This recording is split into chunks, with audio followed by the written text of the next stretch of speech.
Hello and welcome to today's stream, where we will be reading... Actually, I just realized I probably don't have the right thing up, but we will be reading the Book of Job. The Book of Job, which is really wide for some reason. I don't know why that's so wide. Get back into spot. There we go. And we'll be reading the Book of Job today because the first ever dedicated reading stream... Let's turn down the music. Forgot to turn down the music. Because the first ever dedicated reading stream we ever did, was for the Book of Job 1 year ago today. And I'm a particular fan of the Book of Job because, well, I just like how it kind of teaches us of, Yes, Opus, it is Job once more! Ooh. Oh god, I haven't seen Mrs. Doubtfire in forever, but I am a fan of the Book of Job because it kind of teaches us. It tells a very sympathetic story in the fact that Job is a guy who does nothing wrong, and everything bad happens to him, and it teaches us that. It teaches us a lot of things. Bad things happen to good people. Never forsake creation. It's also teaches us kind of things like how karma is kind of an antiquated way of thinking, even though this is several thousand years old, but the idea that like good things happen to good people, bad things happen to bad people. No, things happen, but you have to just go through it and survive, as hard as that might be. Ooh. And I always like looking at Job for kind of a reminder of just how whenever life gets you down, you can always just remember, firstly, like, you're not the first person to ask the question of, like, why are these things happening? That this is something fundamental to the human condition in what is considered one of the oldest books of the Bible. That the whole story is about why do bad things happen? Why do we suffer? And is it right to forsake creation, to forsake whether you believe in God or not, but just forsake your life for, you know, misfortune being a part of it? When he's doing the fake calls to apply to be the nanny, one of them is a super heavy accent, and he says, I am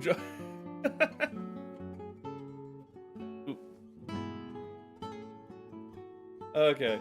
But I think we're gonna get into it. Ooh, I don't really have too much to preamble for this. And also, this is going to be a bit of a long stream. Last time, our brain melted halfway through because this is King James edition, and King James edition, it either is really easy to read or really hard to read. And this isn't like, you know, the New Testament with all that's translated from Greek. All that's Greek, baby. No. This is ancient Hebrew. And when I say ancient Hebrew, I mean like the Jews, for perspective, they had a language called Hebrew, and then they forgot the language, and then they made a new language, and that's the language they speak today in their religion, because they just straight up fucking forgot it. This was written in that old language. This is some Dead Sea Scrolls kind of stuff. So, the translation, and King James is more of a direct translation in its text, so it gets a little wonky at parts. It goes from having understandable grammar to being a little bit mind-screwy. But let us begin the Book of Job. There was a man in the land of Uz, whose name was Job. That man was perfect and upright, and one that feared God and eschewed evil. Hello, Ivan, we have just started. Oh, the Book of Job. Okay, well, okay, maybe I should have said that. Well, I kind of already said it, but for you, I'll say it again. The Book of Job is an old book of the Bible. It's Old Testament, and it's a story that's effectively asks the question, why do bad things happen to us? It is a, you know, very much an existential story in an old sense. It says, why do bad things happen? Why is it that, you know, we must suffer for things we have not committed? And the whole story revolves around that. The idea of, like, just why mankind must suffer. Not that it's our place to suffer, but just why do bad things happen? And it's a very sympathetic story in that regard. So I'm gonna real quick restart because we were just on the first verse. So I'm gonna restart. We're gonna be reading the book of Job. There was a man in the land of Uz, whose name was Job, and that man was perfect and upright, and that feared God and eschewed evil. And there were born unto him 7 sons and 3 daughters. His substance was also 7,000 sheep, and 3,000 camels, and 500 yoke of oxen, and 500 sea ashes, and a very great household, so that this man was the greatest of all the men of the East. And his sons went and feasted in their houses, every one his day, and sent and called for their 3 sisters to eat and to drink with them. And it was so, when the days of their feasting were gone about, that Job sent and sanctified them, and rose up early in the morning, and offered burnt offerings according to the number of them all. For Job said, It may be that my sons have sinned, and cursed God in their hearts. Thus did Job continually. Ooh. And Job, as you're going to see, is just an upstanding figure in this, he's just a great guy. He's just an upstanding guy who cares about others before himself. Ooh. And still the worst things are going to happen to him. Now, there was a day when the sons of God came to present themselves before the Lord, and Satan came also among them. And the Lord said unto Satan, Whence comest thou? Then Satan answered the Lord and said, From going to and fro in the earth, and from walking up and down in it. And the Lord said unto Satan, Hast thou considered my servant Job, that there is none like him in the earth, a perfect and upright man, one that feareth God and escheweth evil? Then Satan answered the Lord and said, Doth Job fear for naught? Hast not thou made an hedge hedge about him, and about his house, and about all that he hath on every side? Thou hast blessed the work of his hands, and his substance is increased in the land. But put forth thine hand now, and touch all that he hath, and he will curse thee to thy face. And the Lord said unto Satan, Behold, all that he hath is in thy power. Only upon himself put not forth thine hand. So Satan went forth from the presence of the Lord. And there was a day when his sons and his daughters were eating and drinking wine in their eldest brother's house. And there came a messenger unto Job and said, The oxen were plowing and the asses feeding beside them, and the Seabs fell upon them, and took them away. Yea, they have slain the servants with the edge of the sword, and I only am escaped alone to tell thee. While he was yet speaking, there came also another, and said, The fire of God is fallen from heaven, and hath burned up the sheep and the servants, and consumed them, and I only am escaped alone to tell thee.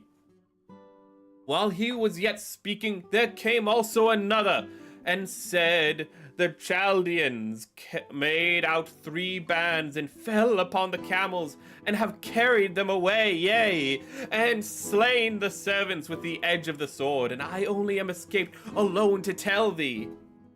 While he was yet speaking, there came also another, and said, Thy sons and thy daughters were eating and drinking wine in their eldest brother's house.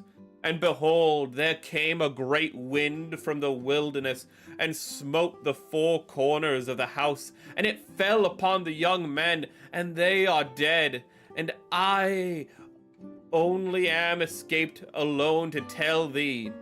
Then Job rose and rent his mantle, and shaved his head, and fell down upon the ground and worshipped, and said, Naked came I out of my mother's womb, and naked shall I return thither.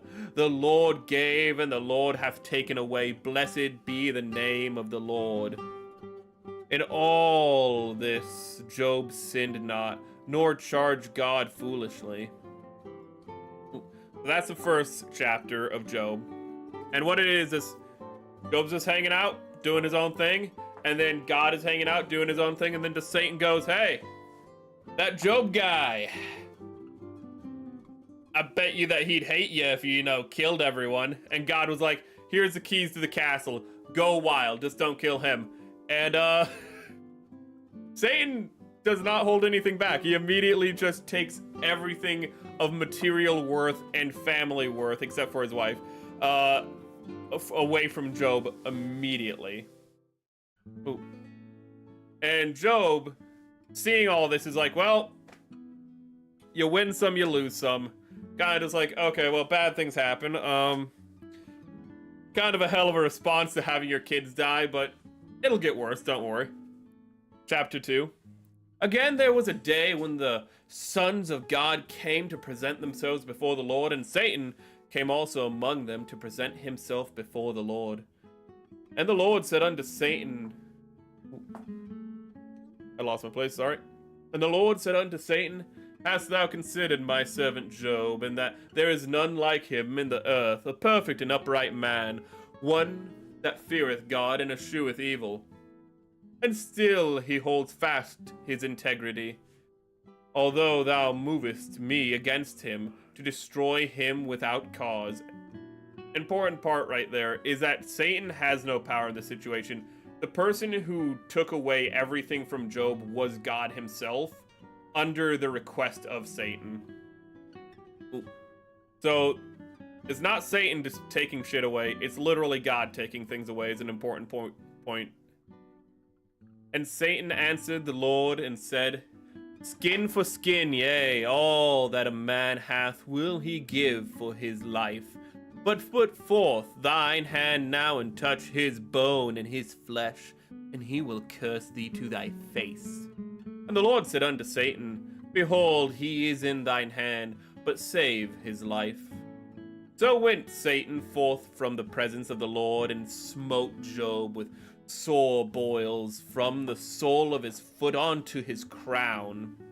And he took him a posted to scrape himself withal, and he sat down among the ashes.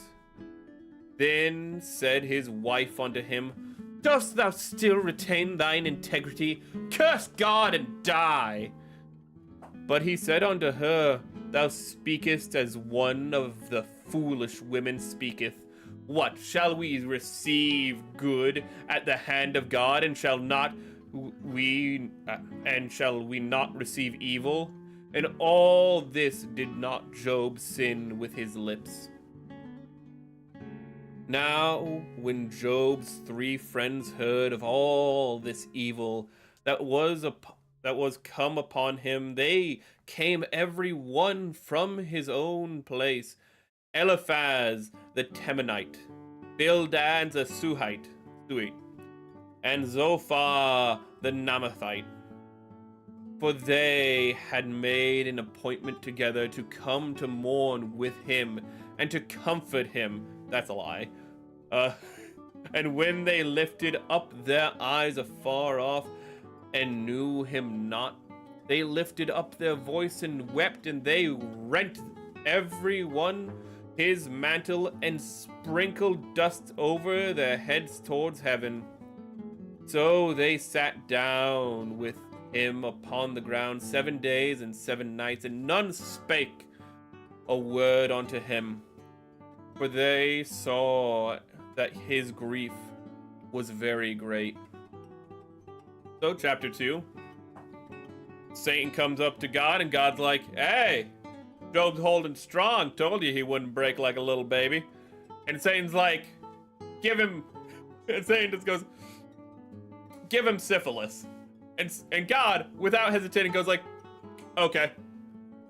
And upon him getting struck with horrible illness, which is going to get worse, Job just says, well, bad things happen, good things happen, you know? You gotta take the good with the bad, you gotta take the bad with the good.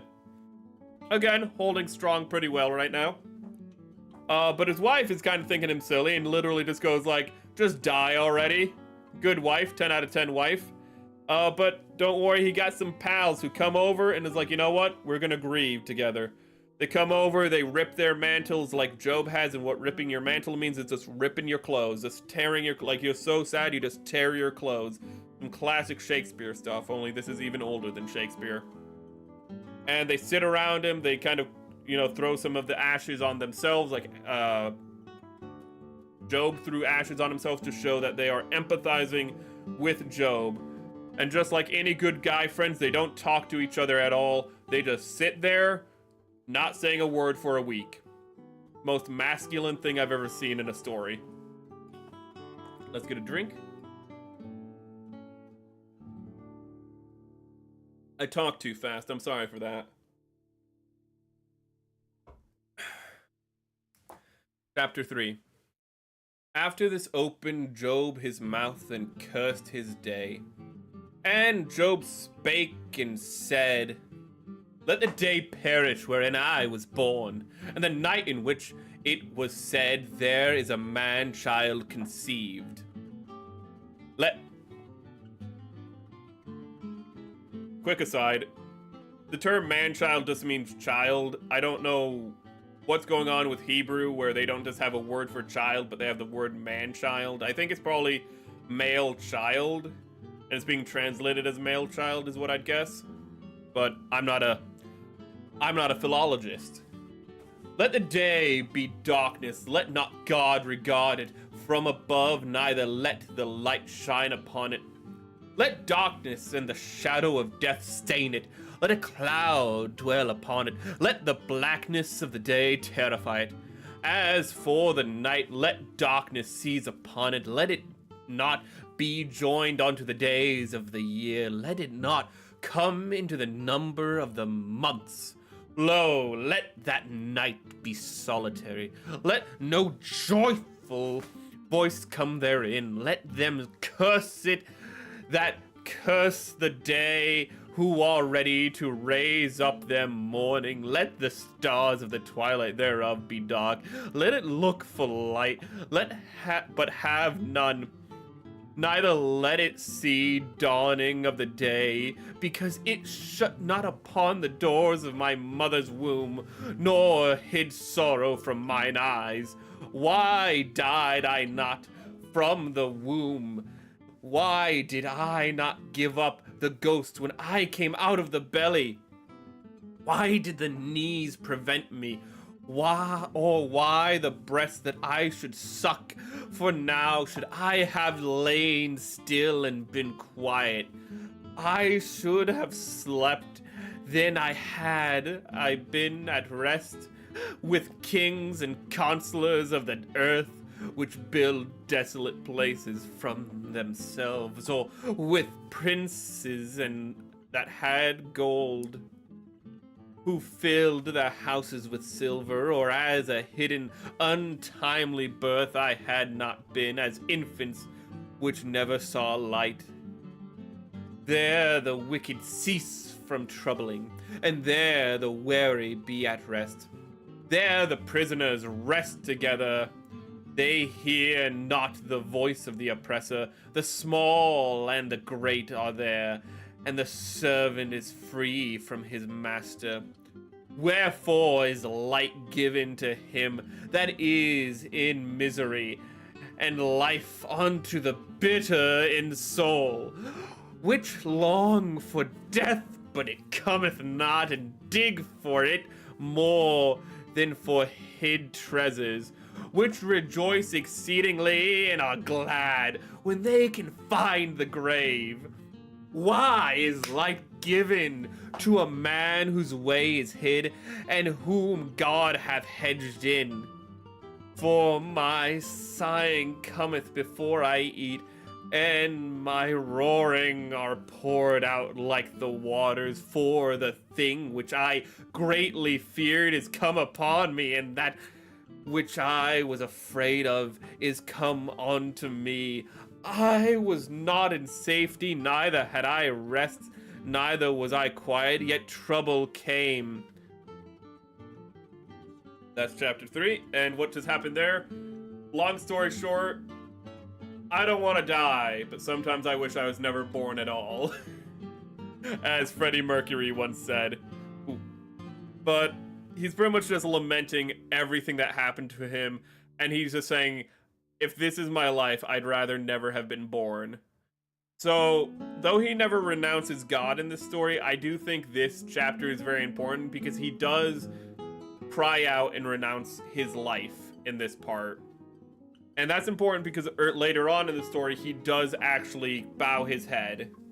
Mama! Ooh! Very much. But he does renounce his life in this. He does not forsake God, but he does begin to forsake his life, which is forsaking the gift of life, which is forsaking creation. So later on in the story, he does actually practice some absolvement for himself and his friends for the sins they commit through the story. And I've seen people say that's like because he does renounce God. He never renounces God, but he does renounce the gift of life given by God. And that is the sin he commits. But he never renounces, is the important thing of like God. He never fully renounces his creation and takes his own life by extension. What he does is he questions why he was ever born to begin with, which is a very understandable sentiment for a man who effectively has had everything of material value taken away, all of his children killed, and now has pretty much he has everything short of cancer. Like, the only disease he doesn't have is AIDS because it wasn't invented yet, and because cancer because he might have cancer too, honestly. I'm not quite sure. AIDS didn't exist yet. I said invented like it was made in a lab, like it's freaking Wuhan. Okay. But that's chapter 3. He just not the happiest, you know. After 7 days of just sitting in his own ashes, he's just like, I'm not doing so well. And here comes the sympathy of his friends. Chapter 4. Then Eliphaz the Temanite answered and said, if we essay to commune with thee, wilt thou be grieved? But who can withhold himself from speaking? Behold, thou hast instructed many, and thou hast strengthened the weak hands. Thy words have upholden him that was falling, and thou hast strengthened the feeble knees. But now it is come upon thee, and thou faintest. It toucheth thee, and thou art troubled. Is not this thy fear, thy confidence, thy hope, thy uprightness of thy ways? Remember, I pray thee, whoever perished being innocent, or where were the righteous cut off? Even as I have seen, they that plow iniquity and sow wickedness reap the same. The way it is said is, you reap what you sow. So he's saying, you get bad results, you must have planted the seeds of bad things happening. By the blast of God they perish, and by the breath of his nostrils they are consumed. And the roaring of the lion, and of the voice of the fierce lion, and the teeth of the young lions are broken. The old lion perisheth for lack of prey, and the stout lion whelps are scattered abroad. Now a thing was secretly brought to me, and mine ear received a little thereof. In thoughts from the visions of the night, when deep sleep falleth on men, fear came upon me, and trembling which made all my bones shake. He's recounting a dream at this point. Then a spirit passed before my face, and the hair on my flesh stood up. It stood still, but I could not discern the form thereof. The image was before my eyes, and there was silence, and I heard a voice saying, shall mortal man be more just than God? Shall a man be more pure than his maker? Behold, he put no trust in his servants, and his angels he charged with folly. how much less in them that dwelt in houses of clay, whose foundation is in the dust, which are crushed before the moth. They are destroyed from the morning to the evening. They perish forever without any regarding it. Doth not their excellency, which is in them, go away? They die even without wisdom.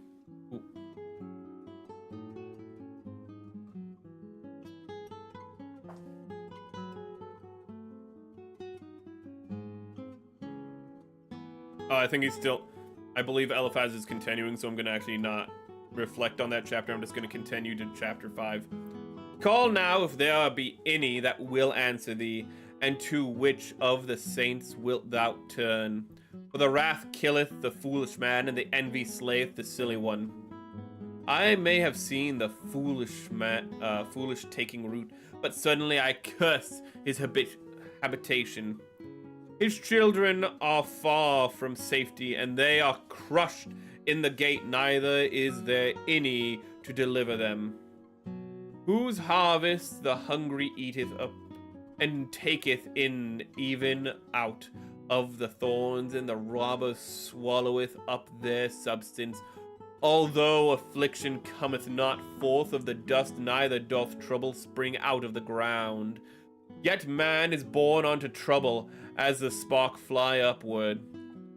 I would seek unto God, and unto God would I commit my cause, which doeth great things, and the unsearchable marvelous things without number.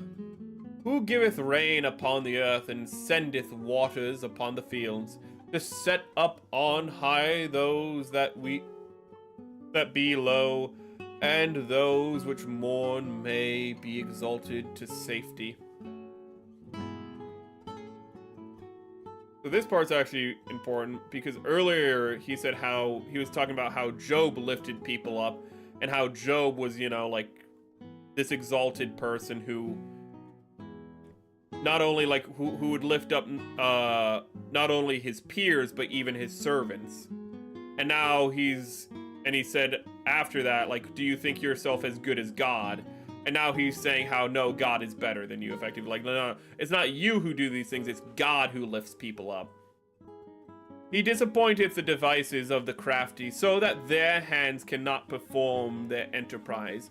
He taketh the wise in their own craftiness, and the counsel of the forward is carried headlong. They meet with darkness in the daytime, and the grope in the noonday as in the night. But he saveth the poor from the sword, and from their mouth, and from the hand of the mighty. So the poor hath hope, and iniquity stoppeth her mouth. Behold, happy is the man whom God correcteth. Therefore despite not thou the chastening of the Almighty. Therefore despise not thou the chastening of the Almighty. For the maketh sore, the blindeth up, he woundeth, and his hands make whole. He shall deliver thee in 6 troubles, yea, in 7 there shall no evil touch you. In famine he shall redeem thee from death, and in war from the power of the sword. Thou shalt be hid from the scourge of the tongue, neither shalt thou be afraid of destruction when it cometh. At destruction, the famine, thou shalt laugh, neither shalt thou be afraid of the beasts of the earth. For thou shalt be in league with the stones of the field, and the beasts of the field shall be at peace with thee. And thou shalt know that thy tabernacle shall be in peace, and thou shalt visit thy habitation, and shalt not sin. Place of rest, tabernacle, if I remember correctly. Thou shalt also know that thy seed shall be great, and thine offspring as the grass of the earth. Thou shalt come to thy grave in full age, like as a shock of corn cometh in his lesson. Corn did not exist at this point, so I wonder what the original... Oh, corn means seed. Corn originally, it might sound weird that they're talking about corn several thousand years before corn was in the old world. Corn also does mean seed. It can literally just, they might be talking about wheat, in fact. They probably are talking about wheat. It's just that corn in the old days meant that. So the translation translates it to corn because that's the more classical term for a general grain. So they're just saying a grain. Lo, this we have searched in, so it is. Hear it and know thou for thy God. Same thing with the Garden of Eden when they say apple. Apple means fruit. It's just that it's more of a modern conception that it's a specific fruit, but in general, apple would mean just a general fruit. Ooh. Oh, and that was actually the end of it. So he pretty much says, like, what's happened must have been earned in some way through iniquity, which is sin, through foul deed. Like, you must have brought this upon yourself and whatnot. Ooh, there's more to it, but I want to read what Opus said. I know this is a Bible reading stream, but I still feel inclined to report breaking news. The fourth... Oh my goodness. Jesus Christ. Oh, I can't read that on stream. I can't finish that sentence, nor... I can't finish that sentence while reading the Bible. I cannot. Oh, we're going to hell. Oh Lord, why must you put us through these trials? Eloi, Eloi, lama sabachthani. Oh, Jesus Christ. Oh, that's a Hail Mary. Okay.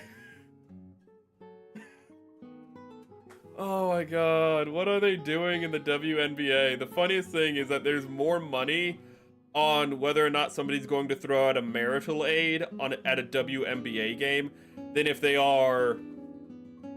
than the results of the game. I am definitely going to hell. Don't worry, I laughed, you know. Ooh. At the very least, I can give you a low 5 on your way to hell and purgatory. Ooh. At the very least, I can give you that. But Eliphaz, again, kind of is setting up the whole, you must have done something bad, first and foremost. Secondly, that, like, you're great, Job, but maybe you were, like, thought yourself too good, so maybe you were brought low because, you know, you thought yourself as righteous as God, you know, like, and that's seen in the part where he's like, oh, Job, like, you bring people up and whatnot, but it's like, no, no, no, the real person who raises people up is not you, Job. It is God. And I'm going to quickly do an ad on, Twitch. And the reason I'm doing an ad on Twitch right now is so that way we don't get an ad in the middle of me reading one of these. So we're going to give that a little bit of time. But... and there's also this, theme that is established with Eliphaz. I think the other characters also do it. I'm not 100% sure. But Eliphaz, at least, let me put my glasses on. Eliphaz, at least, has, like, he says that his wisdom comes not through his beliefs, but through divine revelation. He says that he has this dream, that he was given this revelation of, like, this is why you must be suffering, Job. Because I had this dream, and I'm interpreting that means that you're actually a bad person and you think you're really arrogant and better than everyone else. And later on in the story, we're going to get pretty much all of the characters are going to have their points refuted. And Twitch is back. Hello, Twitch. Welcome back to the stream, where we'll be continuing now that your ad is over. Chapter 6. But Job answered and said, oh, that is my grief were thoroughly weighed, and my calamity laid in the balances together. For now it would be heavier than the sand of the sea. Therefore my words are swallowed up. For the arrows of the Almighty are within me, and the poison thereof drinketh up my spirit. The terrors of God do set themselves in array against me. Ooh, so God, he's saying here that God is his enemy. Ooh, he's not renouncing God in saying that, but he's saying that God hates him for some reason. For For the arrows of the Almighty are within. I read that. Doth the wind ass bray when he hath grass? Or loweth the ox over his fodder? Can that which is unsavory be eaten without salt? Or is there any taste in the white of the egg? The thing that my soul refused to touch, or as my sorrowful meat. Those were just rhetorical questions to get a point across.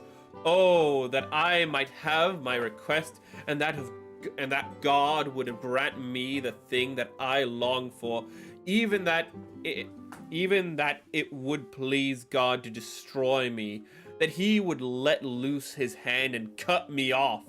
Then should I yet have comfort, yea, I would harden myself in sorrow. Let him not spare, for I have not concealed the words of the Holy One. So here's he's saying, just kill me already. So earlier he was like, maybe not fully there. Now he's just like, okay, so my friends are now just shitting on me, and you guys actually don't understand what's happening. So like, God, if you're listening, I'm ready. Just beam me on up, Scotty. What is my strength that I should hope the end? What is mine end that I should prolong my life?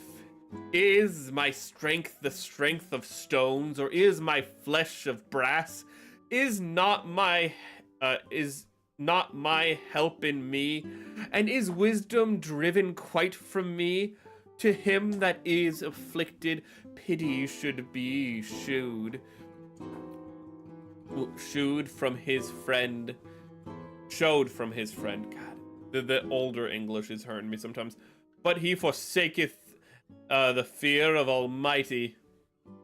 My brethren have dealt deceitfully as a brook, and as the stream of brooks they pass away, which are blackish by the reason of ice, and therein the snow is hid.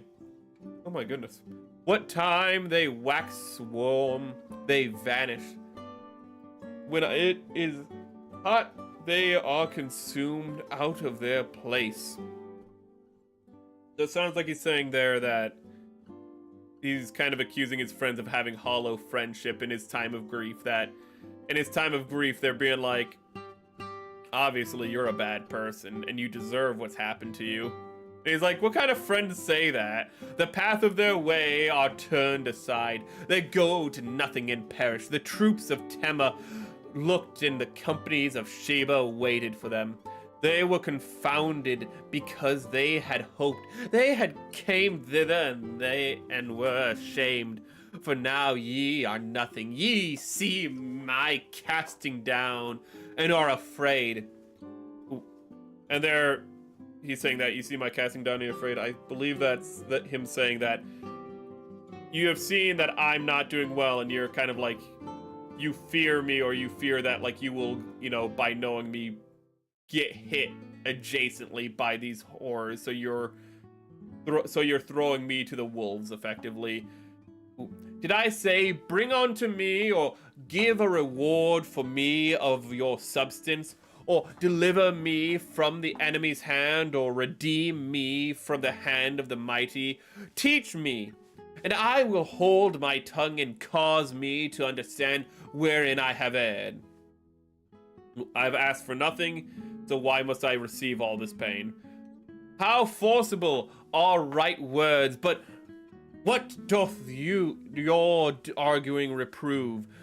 Do ye imagine to reprove words in these speeches of one that is desperate, which are as wind? Yea, ye overwhelm the fatherless, and ye dig it a pit for your friend.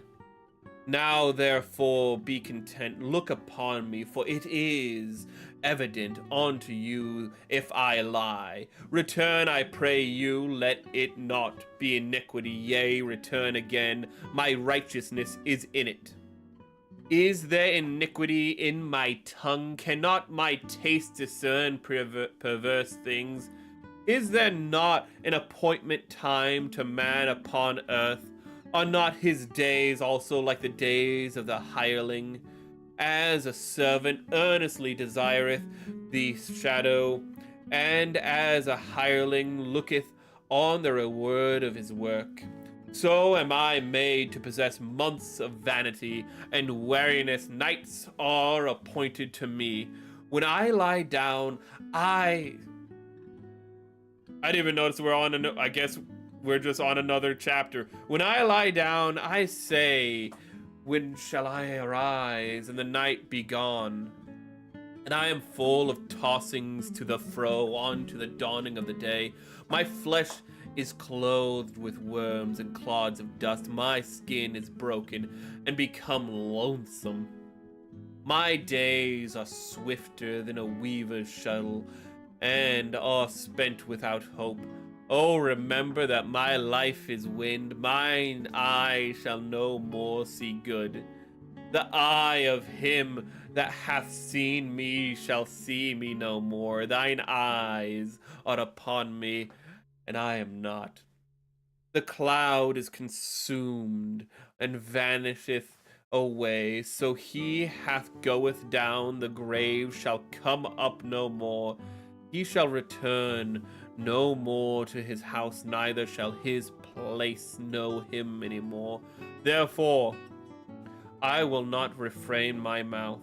I will speak in the anguish of my spirit. I will complain in the bitterness of my soul. I am a sea or a whale, that thou settest a watch over me, where I say my bed shall comfort me, my couch shall cease my complaints. Then thou scarest me with dreams and terrifiest me through visions. So it's just saying, like, what you're talking about is just like your visions that are just not worthwhile. Get away from me, bot. Ooh.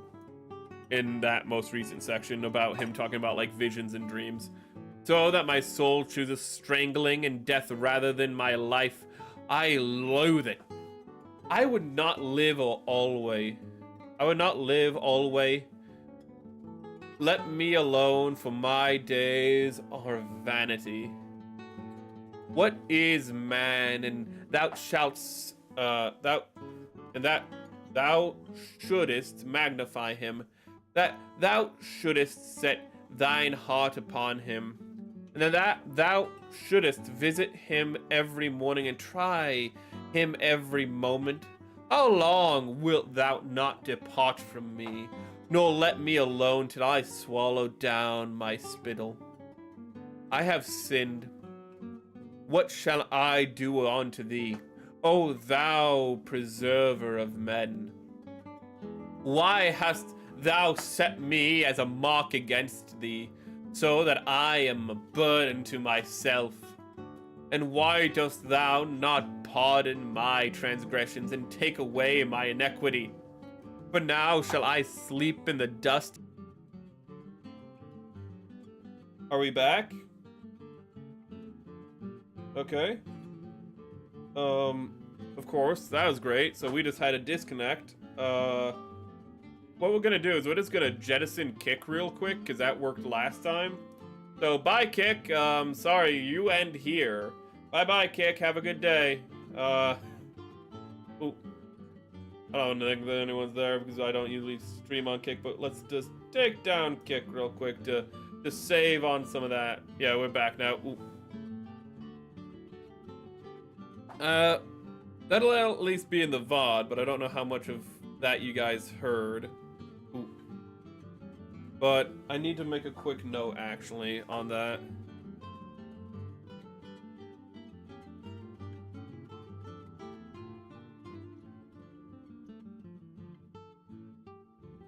I hate you, autocorrect.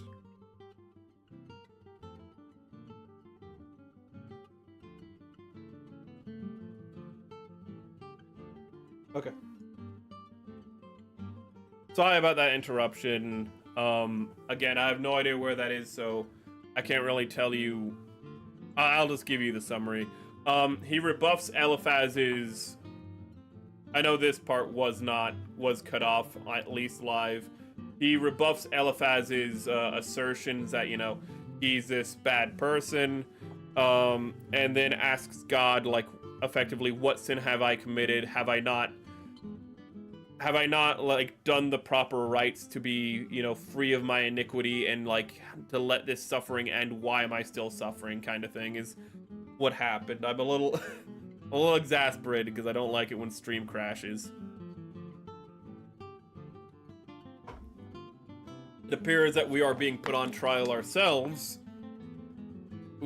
Hopefully this stream will not fall down, and there will not be some poetic irony in the fact that I am reading Job and then have misfortune befall me.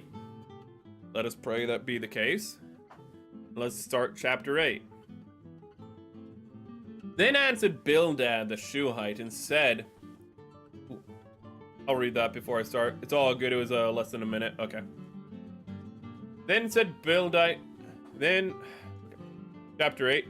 Then answered Bildad the Shuhite, and said, How long wilt thou speak these things, and how long shall the words of the mouth be like the strong wind? Doth God pervert judgment, or doth the Almighty pervert justice? If thy children have sinned against him, and he have cast them away for their transgressions, if thou wouldest seek unto God betimes, and make thy supplication to the Almighty, if thou wert pure and upright, surely now he would awake for thee and make the habitation of thy righteousness prosperous. Thy beginning was small, yet thy latter end should be greatly increased. So we're gonna go back a little. What he's saying here is, if all the things you said were true, Job, that you were, you know, like, your kids are dead, so they must have pissed off God some way. And if it was true that, you know, you didn't deserve all of this, then it wouldn't still be happening, now would it? So he's pretty much like saying karma is, like, he's pretty much making the argument of karma, like, you know, this is Hinduism or something. He's pretty much saying that. It's just like, well, bad things happen to bad people, Job, so obviously you're a bad person. For inquire, I pray thee, of the former age, and prepare thyself to the search of their father. For we are not but yesterday, and now nothing, because our days upon earth are a shadow. Shall not they teach thee, and tell thee, and utter words out of their heart? Can the rush grow up without mire? Can the flag grow without water?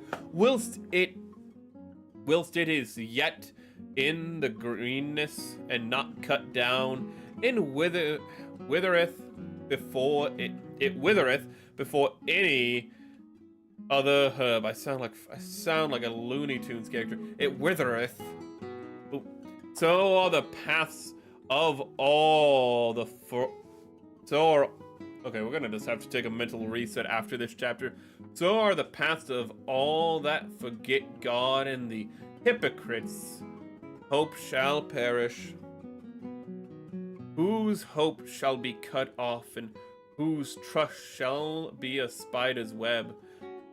He shall lean upon his house, but it shall not stand. He shall hold it fast, but it shall not endure. He is green before the sun, and his branch shooteth forth in his garden. His roots are wrapped around the heap, and see the place of stones. If he destroy him from his place, then it shall deny him, saying, I have not seen thee. Behold, I thought it was going to sound a little bit more like Sylvester the cat. Thuckering Thuckatath. Behold, this is the joy of his way, and out of the earth shall others grow. Behold, God will not cast away a perfect man, neither will he help the evildoers, till he fill thy mouth with laughing, and thy lips with rejoicing. They that hate thee shall be clothed with shame, and the dwelling place of the wicked shall come to naught. So, I like this part right here because I was a little distracted with the everything else that happened that I was kind of, my mind was in two places, but this part kind of sums up what he was saying pretty well. The behold, God will not cast away the perfect man, saying, Job, obviously, you're a bastard, you know, because, like, that's the only way you'd be getting treated like this, if you just were the worst person imaginable. Again, great friends. It's like, Job, you have to be a terrible person. Just tell us why you pissed off God so much. And Job, again, is just sitting here, listening to all of this, just like, I just want to die at this point. Like, I just, like, he's probably about to say that in all honesty, but he's just like, he just keeps getting told, like, Job, I know you're doing terribly. I know you're, like, literally at your wit's end. You don't even want to be alive anymore. You regret ever being born. You resent the day you were born. You hate the night you were conceived. You just can't stand any of it. But have you considered maybe you deserve it? And Job is just sitting there just like, these are my friends?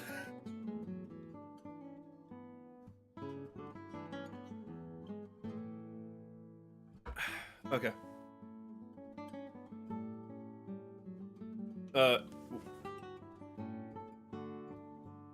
Then Job answered and said, I know it is not so of a truth, but how should a man be just with God? If he will contend with him, he cannot answer him 1 of 1,000. He is wise in heart and mighty in strength. Who hath hardened himself against him and hath prospered? Humor me for 1 second while I take inside.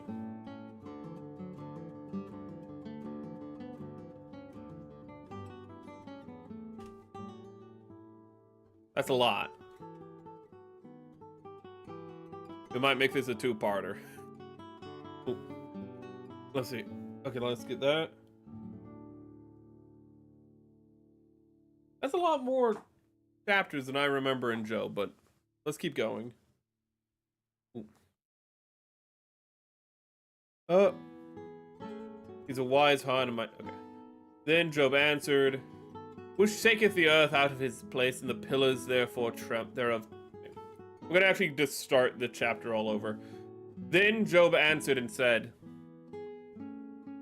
yeah, it might be a 2-parter because we're taking a lot more time than we did the first time, and this is we're probably gonna be at 2 hours only halfway through. So we're probably gonna take our time and do a 2-parter. Then Job answered and said, I know it is so of a truth, but how should man be just with God?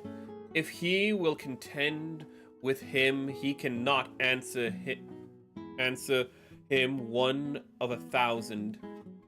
He is wise in heart and mighty in strength. Who hath hardened himself against him and hath prospered? Which removeth the mountains, and they know not, which overturneth them in his anger. Which shaketh the earth out of her place, and the pillars thereof tremble. Which commandeth the sun, and it riseth not, that it riseth not, sealeth up the stars. Which alone spreadeth out the heavens, and treadeth upon the waves. So he's saying, like, who is all powerful? Who is all powerful is what he's reiterating. He's asking, he's saying, I know God is all powerful, actually. He's not asking. Which maketh Arcturus, Orion, and Pleiades, and the chambers of the south. Which doeth great things past finding out. Yea, and wonders without number. Lo, he goeth by me, and I see him not. He passeth on also, but I perceive him not. Behold, he taketh away. Who can hinder him? Who will say unto him, what doest thou? If God will not withdraw his anger, the proud helpers do stoop under him. How much less shall I answer him and choose out my words to reason with him? Whom, though I were righteous, yet would I not answer, but I would make supplication to my judge. If I had called and he had answered me, yet would I not believe that he had hearkened unto my voice. For he breaketh me with the tempest, and multiplieth my wounds without cause. He will not suffer me to take my breath, but filleth me with bitterness. If I speak of strength, lo, he is strong, and if of judgment, who shall set me a time to plead? If I justify myself, mine own mouth shall condemn me.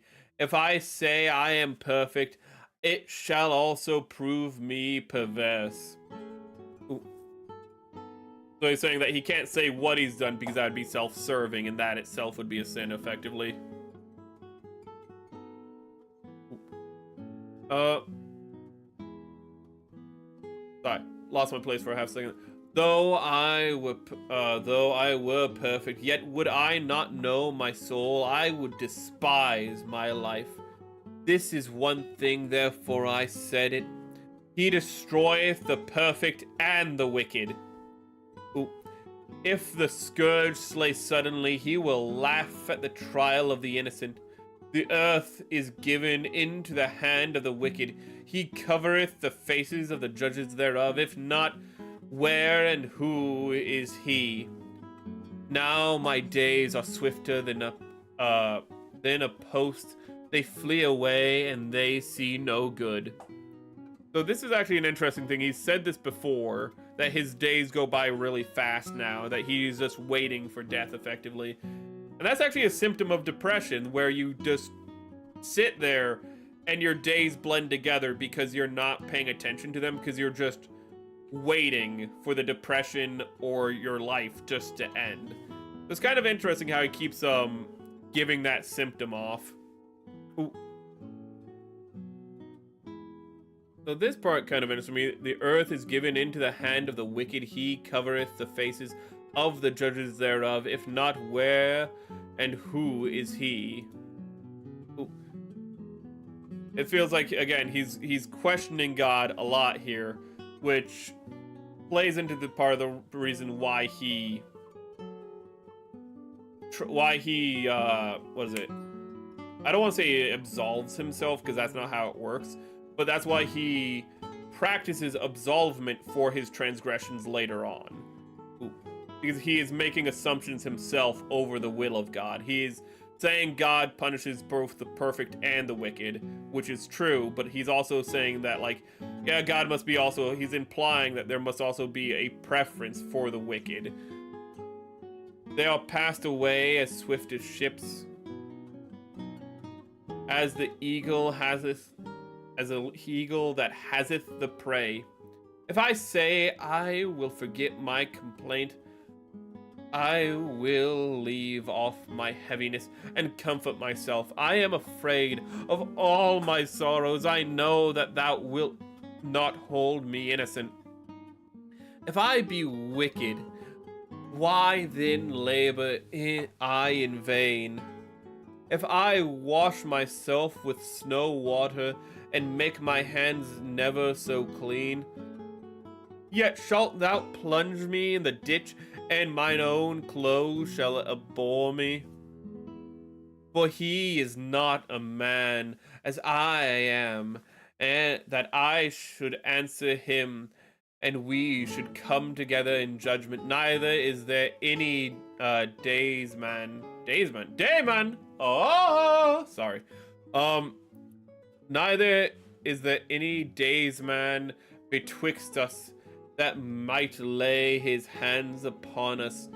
Let him take his rod away from me, and let not his fear terrify me. Then would I speak, and not fear, but it is not so with me. My soul is weary of my life. I will leave my complaint upon myself. I will speak in the bitterness of my soul. I will say unto God, do not condemn me. Show me wherefore thou contendest with me. Is it good unto thee that thou shouldest oppress, that thou shouldest despise the work of thine hands, and shine upon the counsel of the wicked? Hast thou eyes of flesh, or seeth thou though as man seeth? Are thy days as the days of man? Are thy years as the man's days? What thou inquirest after mine iniquity and searched after my sin, thou knowest that I am not wicked, and there is none that can deliver out of thine hand. Thine hands have made me and fashioned me together round about, yet thou dost destroy me. Remember, I beseech thee, that thou hast made me as the clay, and wilt thou bring me into dust again? Hast thou not poured me out as milk and curdled me like cheese? Hast thou clothed me with skin and flesh, and hath fenced me from bones and sinews? Thou hast granted me life and favor, and thy visitations hath preserved my spirit. And these things hast thou hid in thine heart. I know that this is with thee. If I sin, then thou mockest me, and thou wilt not acquit me from mine iniquity. If I be wicked, woe unto me, and if I be righteous, yet will I not lift up my head. I am full of confusion, therefore see thou mine affliction, but it increaseth. Thou huntest me as a fierce lion, and again thou showest thyself marvelous upon me. Thou renewest thy witnesses against me, and increaseth thine indignation upon me. Changes and war are against me. Wherefore then hast thou brought me forth out of the womb? Oh, that I had given up the ghost, and no eye had seen me. I should have been as though I had not been. I should have been carried from the womb to the grave. Again, he's going back to the I wish I'd never be born part, which is again understandable with everything that's happening. But he's, are not my days few? Cease then and let me alone, and that I may take comfort a little before I go, whence I shall not return, where even to the land of darkness and the shadows of death. A land of darkness is darkness itself, of the shadows of death without any order, where the light is as darkness. Then answered part 2. So again, refutation of Bildad. One part that stuck out to me was the fact that he's like, if I say I'm perfect, that's not like, I can't just go around saying I'm perfect, because like that's vain and self-serving. But at the same time, I can tell you God would just as soon like punish a wicked man, a perfect man, as he would a wicked man. In fact, he seems to be right now more keen on punishing a perfect man than the wicked, because the wicked took all my cattle, man. He didn't exactly say that word for word, but he's like, from his perspective, a bunch of like, you know, bandits came, stole all of his stuff. They didn't get punished. It's like God's like God, but God literally, like, it's not just bandits. He knows God hates him because meteors fell from the sky and killed all of his goats. That shit's crazy. Like, that's a very important part of the story. Like, if it was just bandits taking his stuff, he could be like, ah, you know what? That was crazy, but you know, like, it's not God that hates me. You know, a wind knocks down the house. Okay, the contractor was bad. Fiery balls of death coming down and literally erasing his goat population. Okay, evidently, God hates me. That is pretty bad.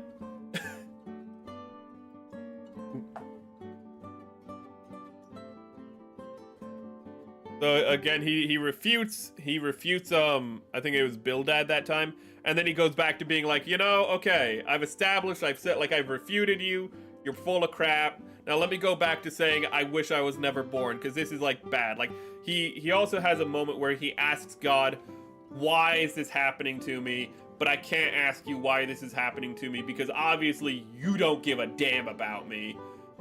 That was the part that I wanted to go back and give a second look at. But he pretty much says that. He says, like, if I cry out to God, I won't hear anything back because God would not be doing this to somebody who he would ever respond to, you know? And who am I to call for, like, God, especially now that God has just forsaken me? So, again, he does not forsake God in this, but he's very evident of the belief that, again, he has forsaken his creation. You know, he's saying, I want to die, and now he is forsaking God's love. He's not forsaking God, but he is kind of, he's getting there little by little. He never fully gets there in the story, but he does question it. He does approach it, and this is another point where he approaches it, because again, he's saying, God obviously does not love me. God obviously hates me. You know, so he's not forsaking God, but he is doubting the love of God. He is doubting the care of God. What do you want, phone? Oh, Abzu is... I already knew that. No, I didn't. Oh. Okay. Let me get a drink. Because I need a moment, because Zophar, I don't remember what exactly he says, but he's one of the friends of, Job, so what he's about to say is going to be some BS. Job has some of the worst friends in all of fiction. I'm going to be 100% honest with you, chat. Ooh. I shouldn't say fiction, because this is the Bible. Job has one of the worst friends in all of storytelling. Let me be 100% honest with you, chat. Then answered Zophar, the Namathite.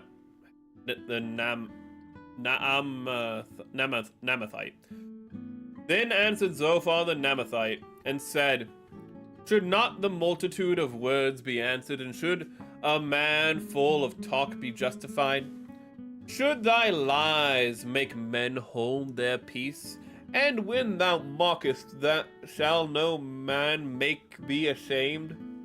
For thou hast said, my doctrine is pure, and I am clean of thine eyes.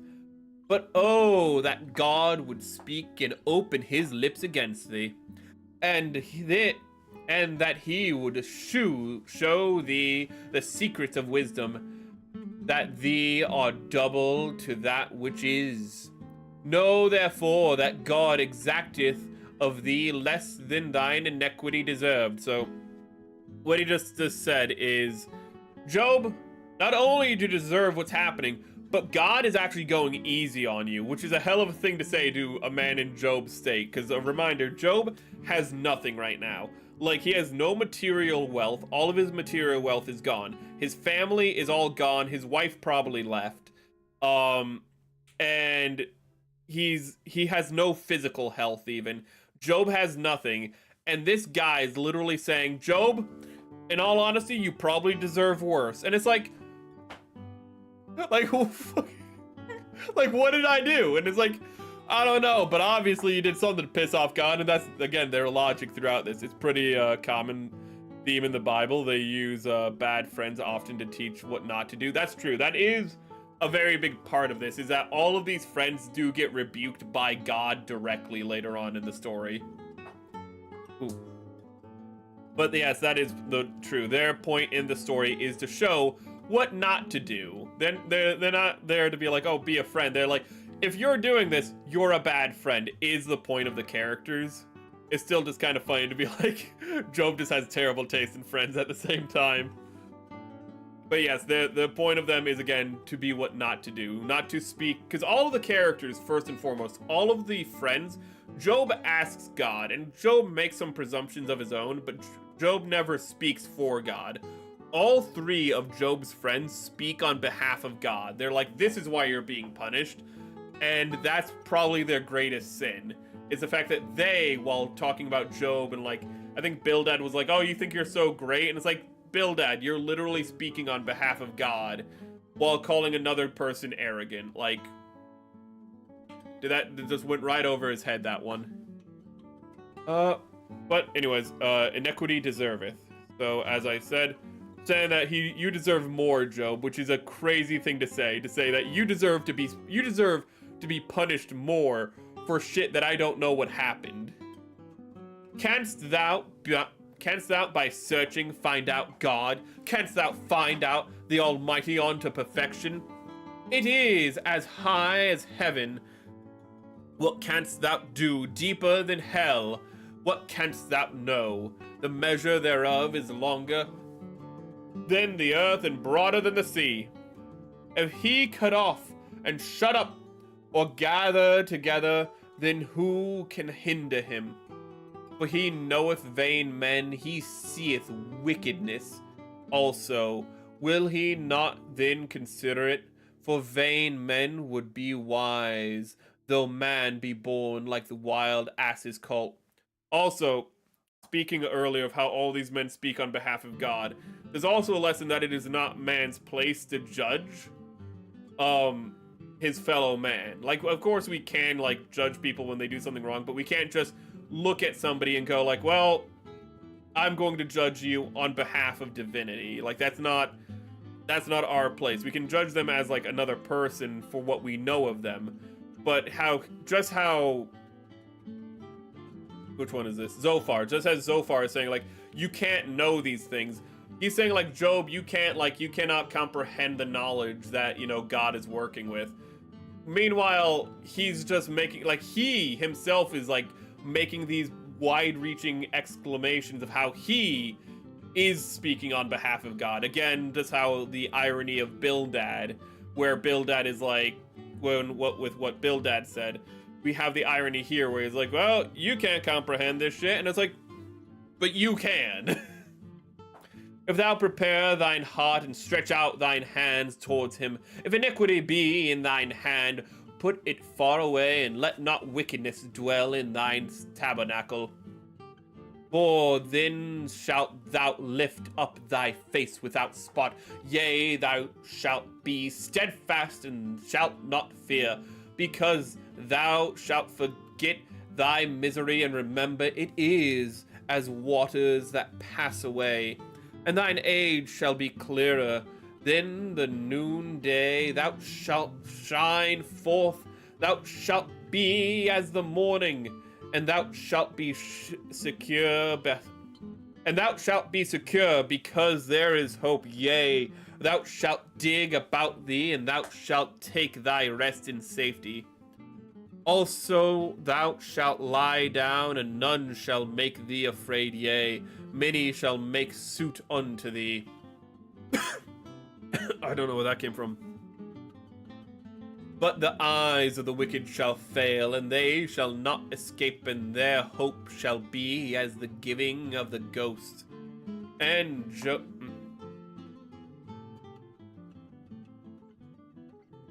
let me get a drink. And Job answered and said, no doubt but ye are the people, and the wisdom shall die with you. But I have understanding as well as you. I am not inferior to you, yea, you knoweth not such things as these. Job calling him out in his refutation that you don't know this stuff that you're claiming to know. I am as one mocked of his neighbor who calleth upon God, and he answereth him. The just upright man is laughed to scorn. He that is ready to slip with his feet is as a lamp despised in the thought of him that is at ease. Okay, I need to reread that one. He that is ready to slip with his feet is as a lamp despised in the thought of him that is at ease.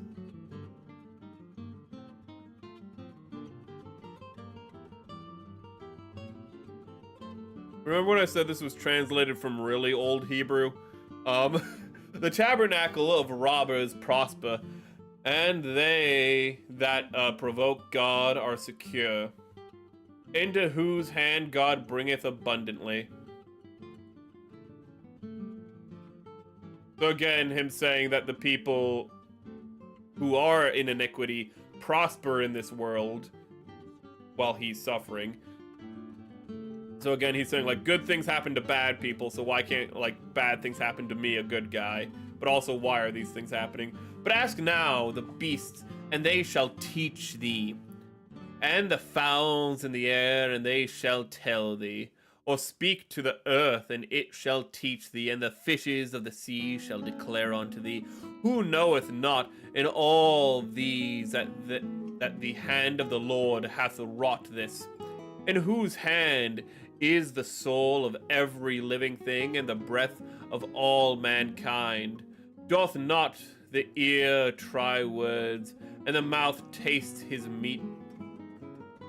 With the ancient is wisdom, and in length of days understanding. With him is wisdom and strength, he hath counsel and understanding. Behold, he breaketh down, and it cannot be built again. He shutteth up a man, and there can be no opening. There can be no opening. Behold, he withholdeth the waters, and they dry up. Also he sendeth them out, and they overrun the earth. With him is strength and wisdom, and deceived and deceiver are his. He leadeth counselors away spoiled, maketh the judges fools. He looseth the bonds of kings, and girdeth the loins of the girdle with a girdle. Sorry. He leadeth prince away spoiled, and overthroweth the mighty. He removeth away the speech of the trusty, and taketh away the understanding of the aged. He poureth contempt upon princes, and weakeneth the strength of the mighty. He discovereth deep things out of darkness, and bringeth out the light of the shadow of death. He increaseth the nations, and destroyeth them. He enlargeth the nations, and straiteneth them. Straiteneth them again. He taketh away the heart of the chief of the people of the earth, and causeth them to wander in a wilderness where there is no way. They grope in the dark without light, and maketh them the stagger like drunken men. End of that chapter. He's gonna keep going, but I want to see what chat. Hey, Merrick, only tangentially related, but have you ever played ActRaiser? Apparently not, because I don't even recognize that. It's originally from the Super Nintendo, but it's as a remaster on Steam. It's part God Sim and part platformer. How the hell does that work? I'll look it up right now, actually, just so it's not lost. That is Act Sim, part platformer, part God Sim. That is a hell of a descriptor.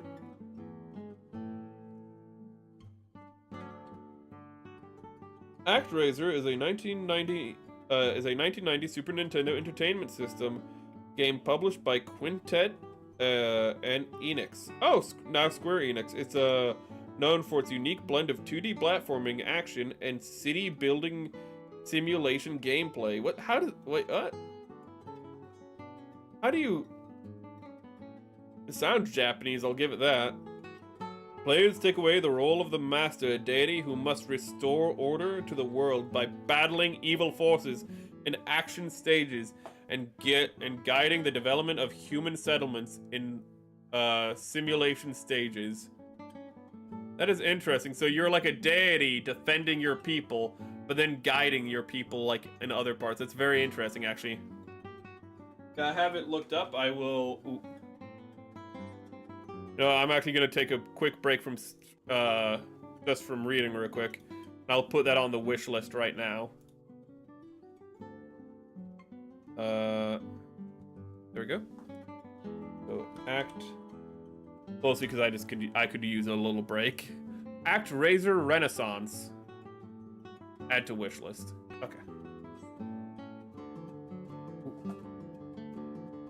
It looks unique as hell, and I do like classic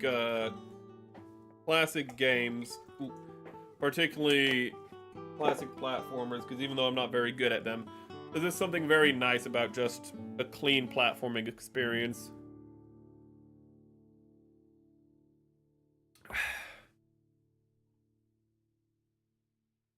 I think it might be nice too, and also I'm always open to games. I'm always open to suggestions. There's also that one... I'm not going to talk about that. There's another reading stream I need to do, but I always forget what the game is. I already have it downloaded, and I keep forgetting I have it downloaded. Let's continue with Chapter 13. Lucky 13. Lo, mine eye hath seen all this. Mine ear hath heard and understood it. What ye know, the same do I know also. I am not inferior unto you. Surely I should speak to the Almighty, and I desire to reason with God, but ye are forgers of lies, ye are all physicians of no value. Oh, that ye would altogether hold your peace, and it should be your wisdom. Hear now my reasoning, and hearken the pleading of my lips. Will ye speak wickedly of God, and talk deceitfully for him? Will ye accept his person? Will ye contend for God? Is it good that he should search you out? Or as one man mocketh another, do ye so mock him? He will surely reprove, if ye do secretly accept persons. Shall not his excellency make you afraid, and his dread fall upon you? Your remembrance all like unto ashes, your bodies to bodies of clay. Hold your peace, let me alone, that I may speak, and let come on me what will. Wherefore do I take my flesh in my teeth, and put my life in mine hand? Though he slay me, yet will I trust in him, but I will maintain mine own ways before him. He also shall be my salvation, for a hypocrite shall not come before him. Hear diligently my speech and my declaration with your ears. Behold now, I have ordered my cause. I know that I shall be justified. Who is he that will plead with me? For now, if I hold my tongue, I shall give up the ghost.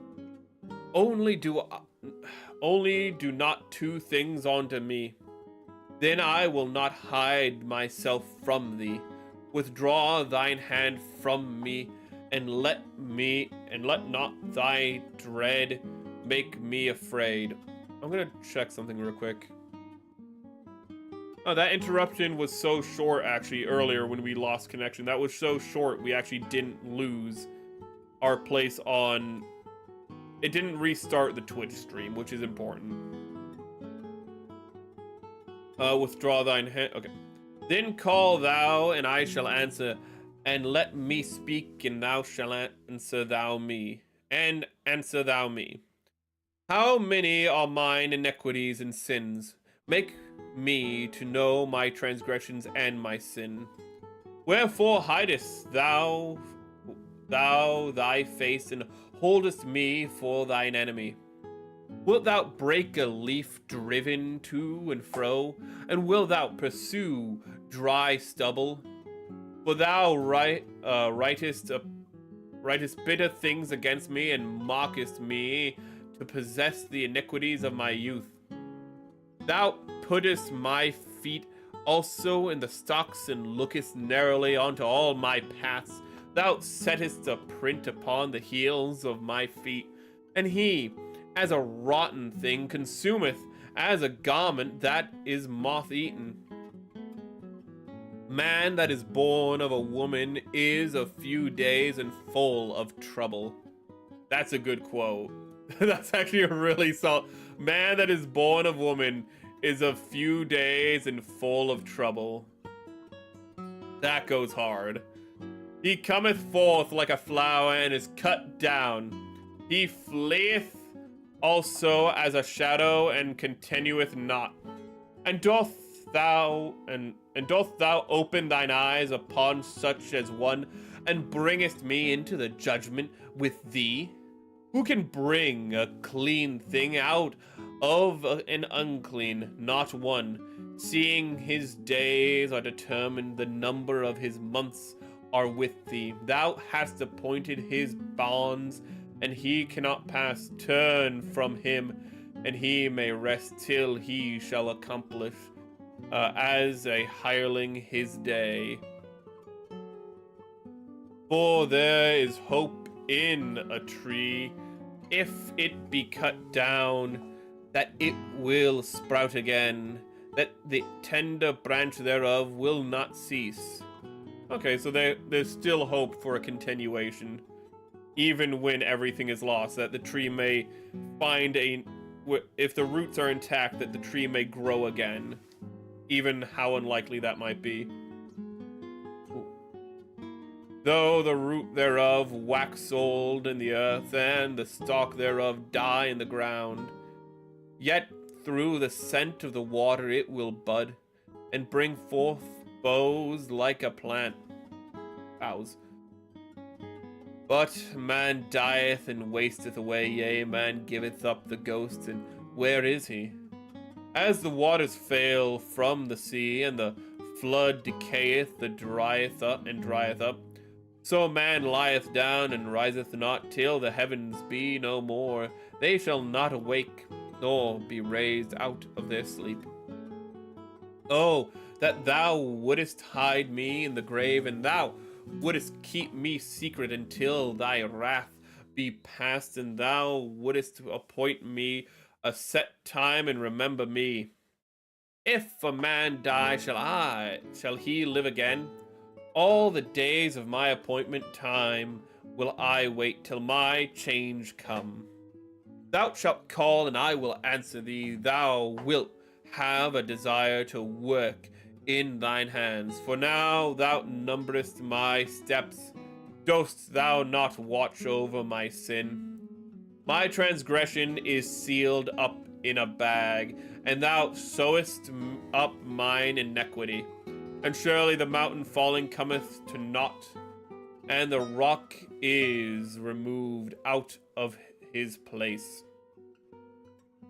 The waters wear the stones, thou washest away those things which grow out of the dust of the earth, and thou destroyed the hope of man. Thou prevailest forever against him, and he passeth. Thou changest his countenance, and sendeth him away. His sons come to honor, and he knoweth it not. And they are brought low, but he perceiveth it not of them.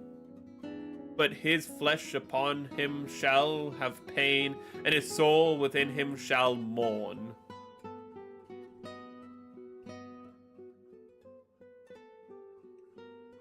Sorry, I got a little confused there. I was like, yeah, we're on Eliphaz. We did the 3, and then they all have another, then they all talk one more time, if I remember correctly. So every friend talks twice, if I remember correctly. Then answered Eliphaz the Temite. He's a big fan of Tenma, Miami. Tenma. The Tenmamite. And said, should a wise man utter vain knowledge and fill his belly with east wind? Should he reason with unprofitable talk? Ooh, I kind of like, actually, before we continue to 15, there's a little bit less pessimism in here. Like, he's still saying man is going to die, but he's starting to get, like, the seeds, pun not intended, of how, you know, you can continue even after losing your stock. Even after you losing the trunk of the tree, that the tree may rise again. Ooh, that it is not a complete end. But he's like, well, yeah, but like that's a tree. I'm a dude. Guys, we just die, so I should just still wait for my death. But there's the beginning of the healing process. There's the things can get better kind of being set up here. That this isn't just the end of it. That he doesn't just have to resign himself to endless suffering, but he's still kind of, you know, in that spot. So he still ends it with just like, you know what? Ooh, life is, so he still has it, you know, life is pain, and, you know, down to my very soul am I mourning. So he's still in that dark spot, but he's starting to turn around a little. And then here comes his friend to help him out, by which I mean just suplex him back into that depressive loop. Should he reason with the unprofitable talk? Let's actually start over 15. Then answered Eliphaz the Temamite and said, should a wise man utter in vain knowledge, fill his belly with east wind? Should he reason with unprofitable talk, or with speeches wherewithin he can do no good? Yea, thou castest off fear, and restrainest prayers before God. For thy mouth uttereth thine iniquity, and thou choosest the tongue of the crafty. Thine own mouth condemneth thee, and not I, yea, thine own lips testify against thee. Art thou the first man that was born, or wast thou made before the hills? Hast thou heard the secrets of God, and dost thou restrain wisdom to thyself? I forgot to put an ad up. We'll put an ad up after this part. You get on Twitch, you guys probably got an ad at one point, I'm sorry, while I was reading. Ooh. Art thou the first man, or hast thou heard the secrets of God? Okay. What knowest thou, and what we know not? What knowest thou that we know not? What understandest thou which is not in us? With us are both the gray-headed and the very aged men, much elder than thy father. Are the consolations of God small with thee? Is there any secret thing with thee? Why doth thine heart carry thee away? What time are you at? Okay. Carry thee away, and what do thy eyes wink at? What that thou turned thy spirit against God, and lettest such words go out of thy mouth? What is man, and he should be clean, and he which is born of a woman, that he should be righteous? Behold, he putteth no trust in his saints, yea, the heavens are not clean in his sight. How much more abominable filth is man, which drinketh iniquity like water? I will show thee, hear me, that which I have seen I will declare, which wise men have told from their fathers, and have not hid it, unto whom alone the earth was given, and no stranger passed amongst them. The wicked man travelleth with pain all his days, and the number of the years is hidden in the oppressor. A dreadful sound is in his ears, and in prosperity the destroyer shall come upon him. He believeth not that he shall return out of darkness, and he is waited for of the sword. He wandereth abroad of bread, saying, where is it? He knoweth that the day of darkness is ready at his hand. Trouble and anguish shall make him afraid. They shall prevail against him as a king ready to battle. For he stretcheth out his hand against God, and strengtheneth himself against the Almighty. He runneth upon him, even on his neck, upon the thick bosses of his bucklers, because he covereth his face with his fatness, and maketh collops of fat on his flanks. And he dwelleth in desolate cities, and in houses which no man inhabiteth, which he are ready to become heaps. He shall not be rich, neither shall his substance continue, neither shall he prolong the perfection thereupon the earth. He shall not depart of the darkness, the flames shall dry up his branches. And by the breath of his mouth shall he go away. Let not him that is deceived trust in vanity, for vanity shall be his recompense. It shall be accomplished before his time, and his branch shall not be green. He shall shake off his unripened grape as the vine, and shall cast off his flower as the olive. For the congregation of hypocrites shall be desolate, and the fire shall consume the tabernacle of bribery.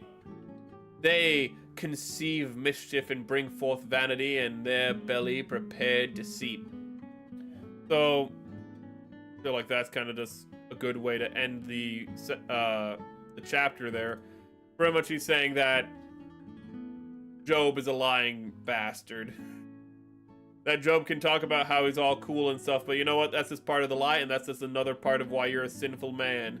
You're just awful, and you will be brought low for all of your iniquity, which you are proving by saying you're not sinful. By saying you're not sinful, that proves you're guilty. You know, which is actually a classical belief in a lot of old world beliefs of, by saying I'm innocent, well, you know, innocent people don't have to proclaim they're innocent. It's like, you're literally accusing me of the worst thing ever. It's like, well, yeah, but if you were innocent, why would you ever have to say you didn't do it? It's just fucking, it's just, again, it's just, really?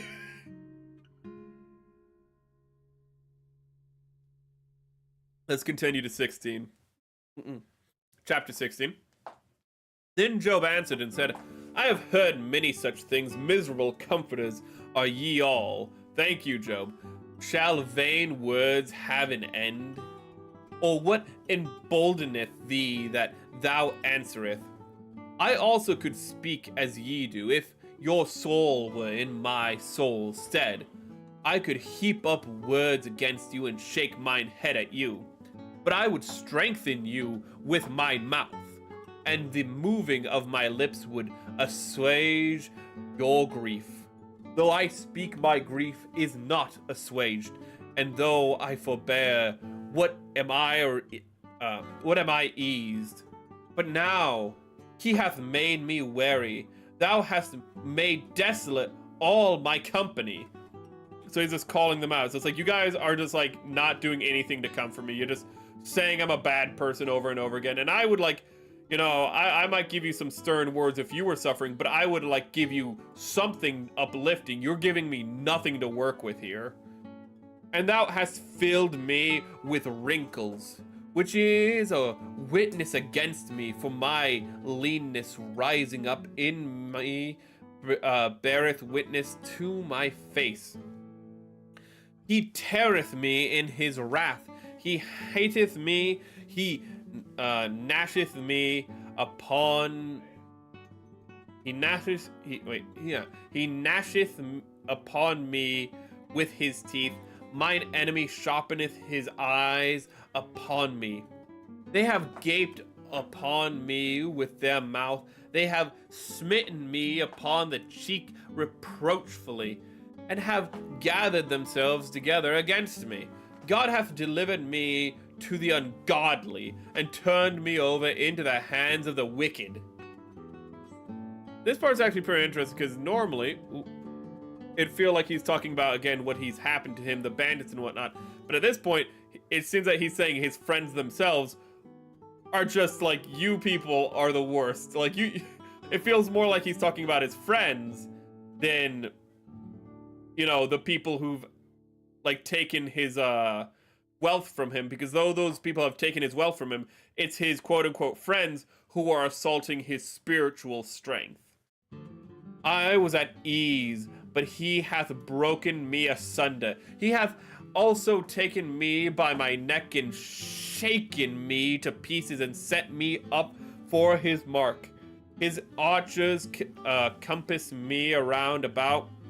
He cleaveth my reins asunder and doth not spare.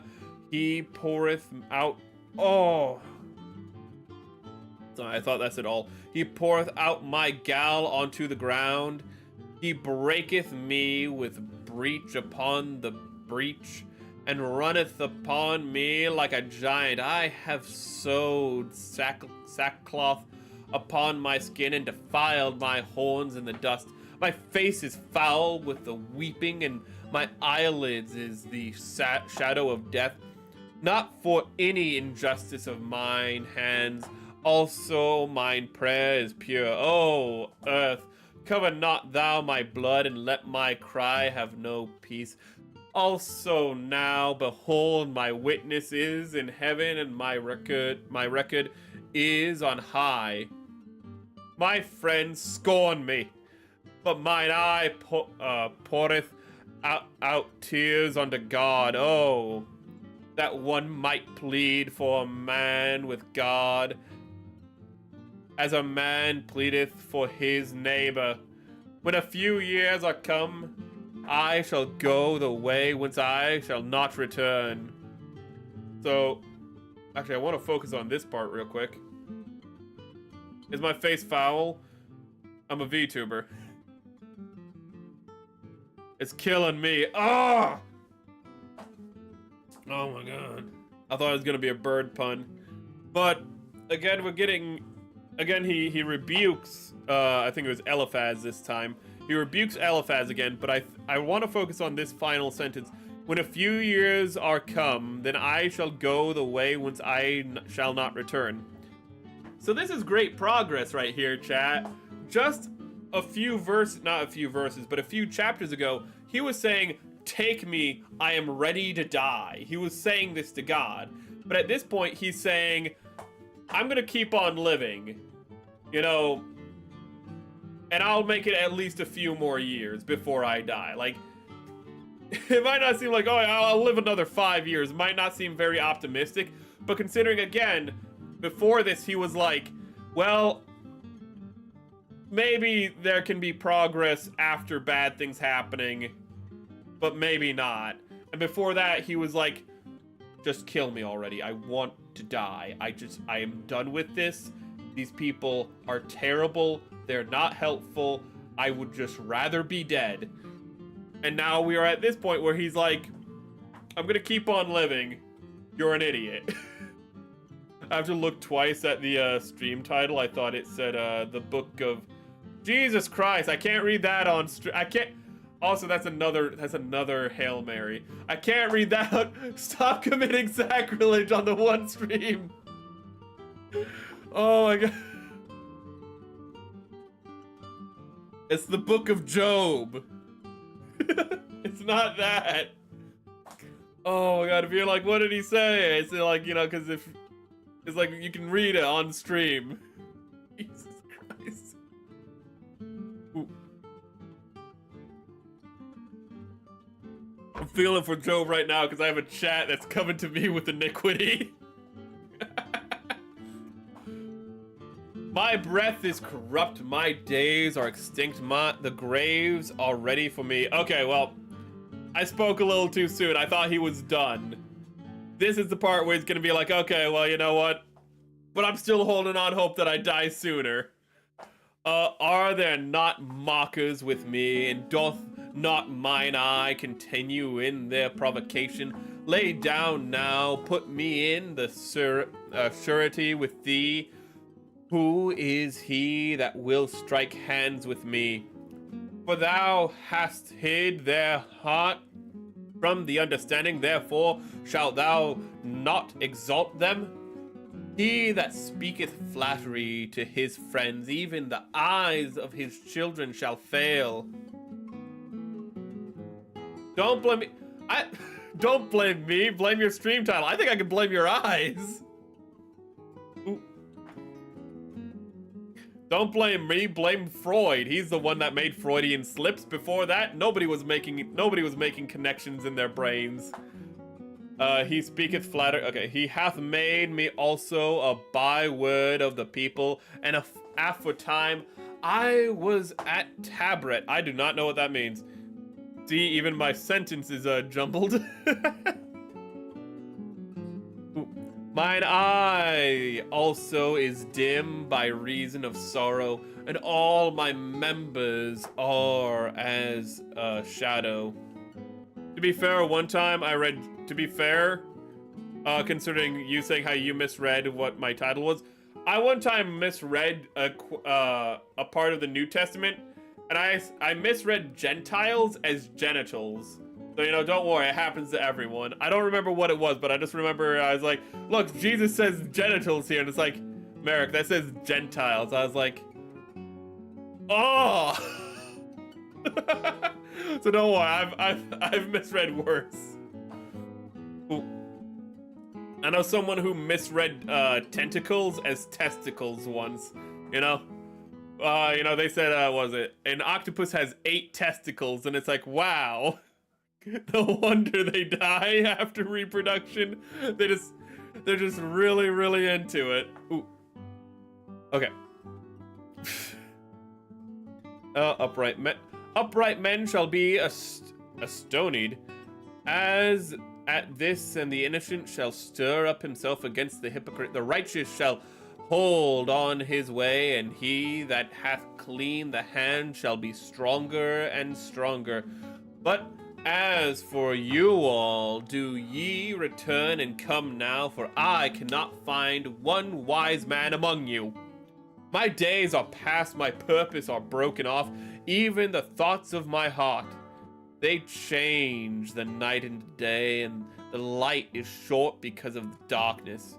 If I wait, the grave is mine house. I have made my bed in darkness. I have said of corruption, thou art my father.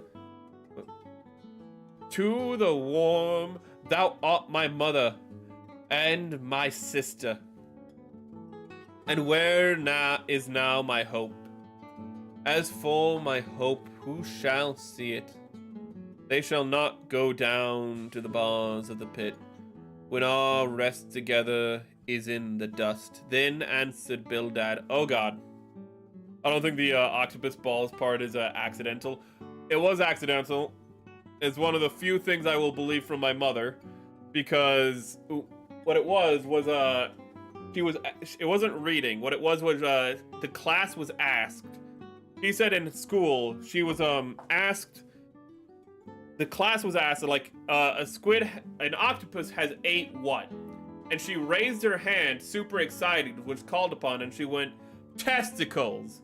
And she was like, and I never lived that down, is what she told me.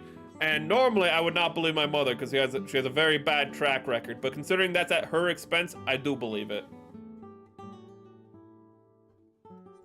Ooh. But again, it is a woman, so she might have been doing it on purpose as a joke. I don't mean lying. I mean saying the testicles because it's funny. Ooh. Then answered Bildad the Shuhite and said, how long will it be ere ye make an end of words? Mark, and afterwards we will speak. So, I want to deconstruct what he just said there. But first, have an ad twitch. I keep forgetting the ads. Okay, there's the ad going there.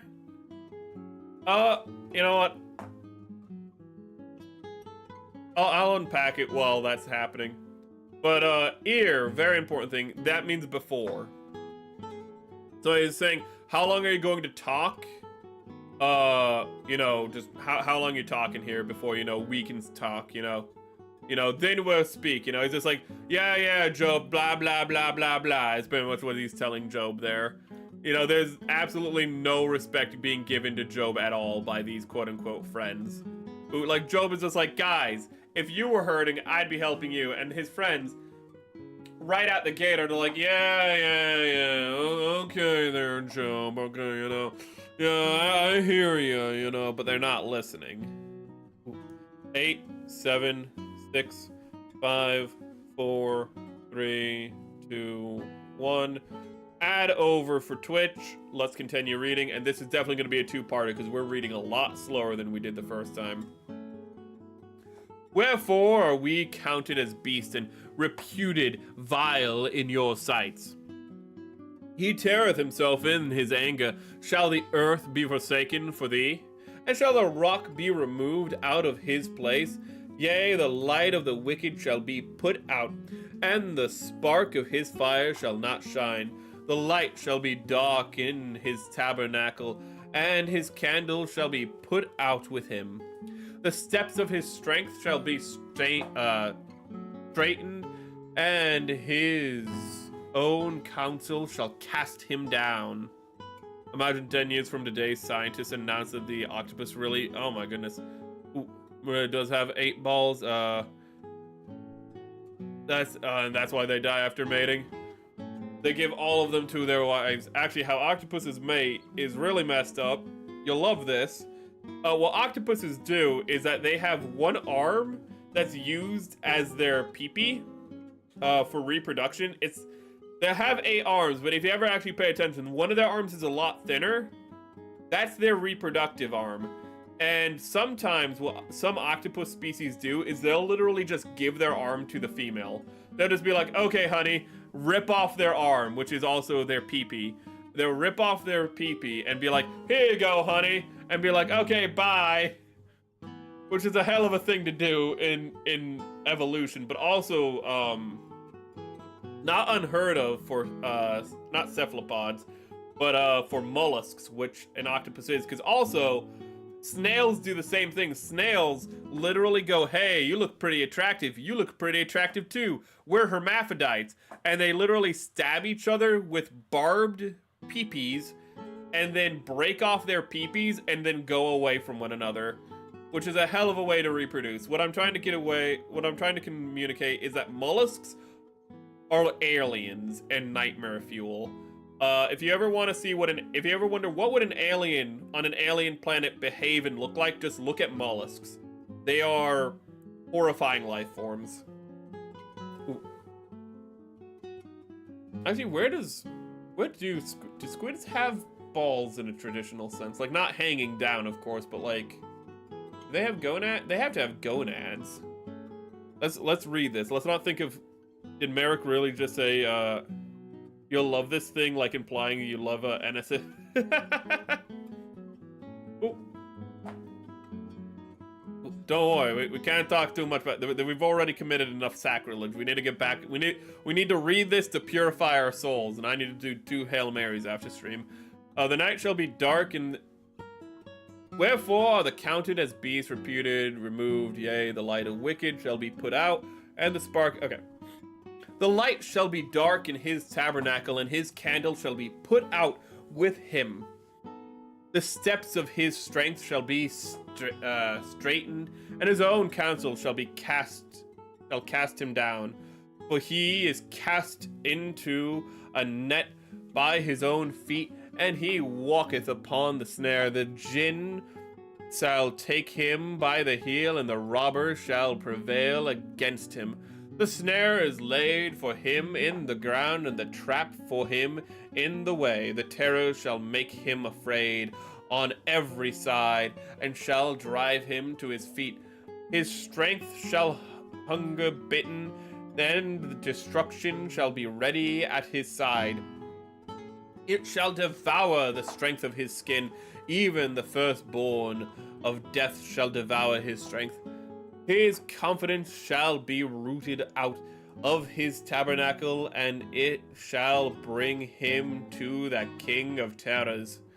It shall dwell in his tabernacle, because it is none of his brimstone shall be scattered upon his habitation.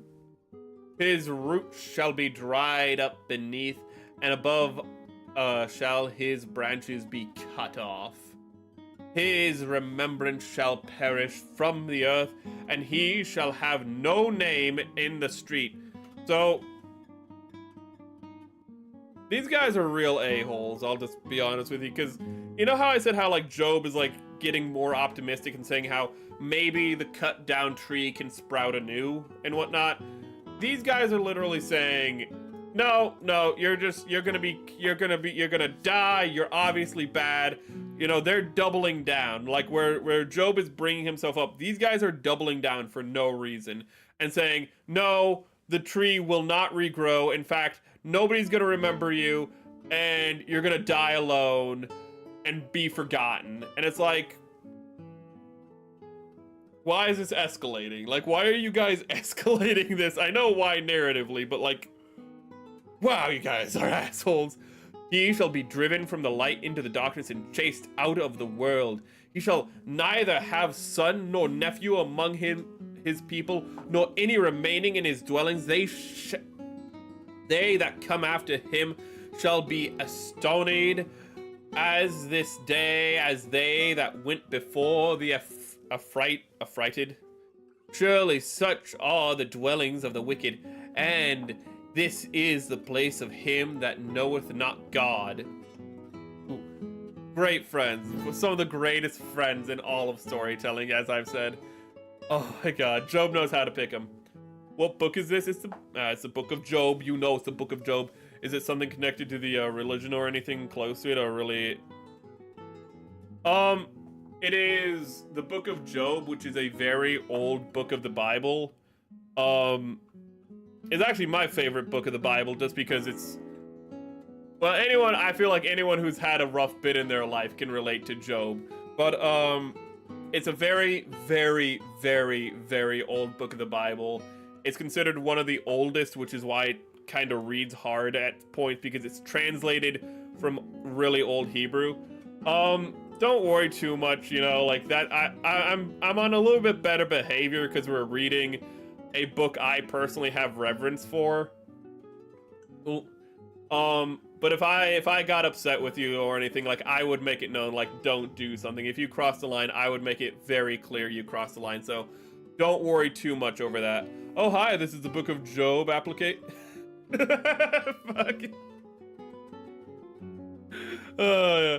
But, as I was saying, don't worry, if none of you have gone too far or anything, like, in your jokes or whatnot, like, if you did, I would very much just, like, I wouldn't laugh. I would just be like, okay, that's a step too far. Why didn't you warn me? It's the Book of Job, okay? If you weren't taught all 84 books of the Bible, well, then you're probably a Protestant that only believes in 63 books of the Bible. So I don't know what to tell you, but I'm pretty sure get the job, bum. But yeah, both of them believe it. Both Protestants and it. But no, don't worry too much about it. We have committed worse sacrilege on stream. I can't remember what it was, but we have messed up bad on stream before. We've committed worse sacrilege. This is very, very temperate. What did I just actually, while we are in the in-between chapters. Hello. Awesome. Sorry, I just got a notification from Ada. Her birthday was yesterday, so was it Wait, it was yesterday, so I ordered her a gift off of Throne, and it just arrived today. I bought her the Moon Gundam because I was like, the Moon Gundam looks really cool, and she just sent me a message that she got it, so I'm really happy about that. Ada is a good friend, unironically, unlike Eliphaz, Bildad, and Zophar. He said wee. That's true. I did not say...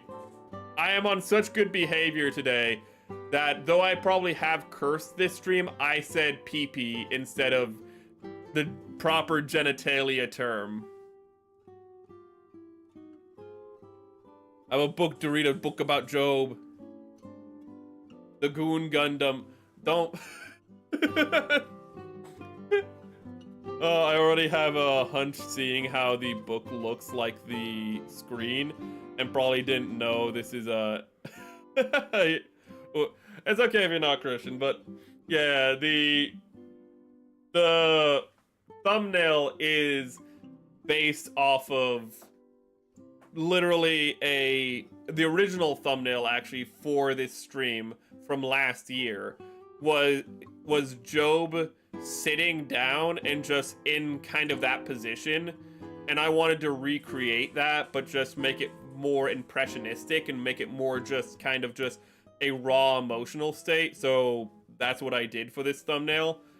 But I really wanted to make sure though it wasn't too hopeless, even though it's literally a man like clutching and crying into his own knees. I wanted to make sure it wasn't too hopeless, so I had the contrasting blue and the gold text of the thumbnail to hopefully make it so it's not overbearing and how depressing that image is of just a guy crying into his own knees.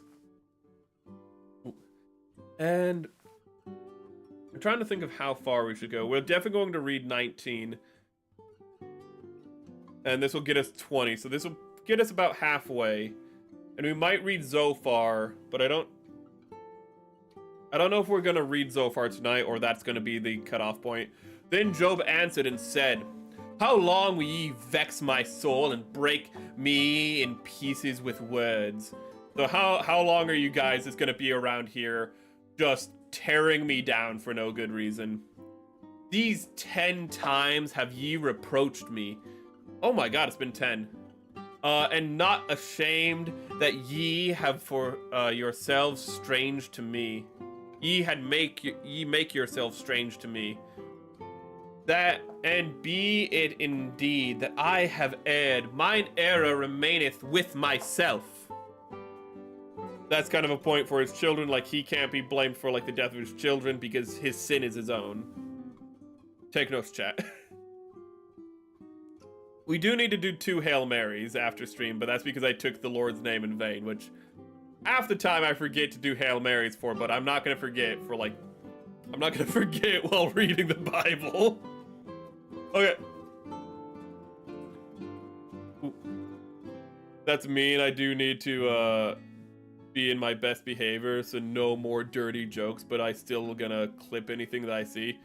I expect the quality of Merrick ribbing to go way up after this. I am just besides myself.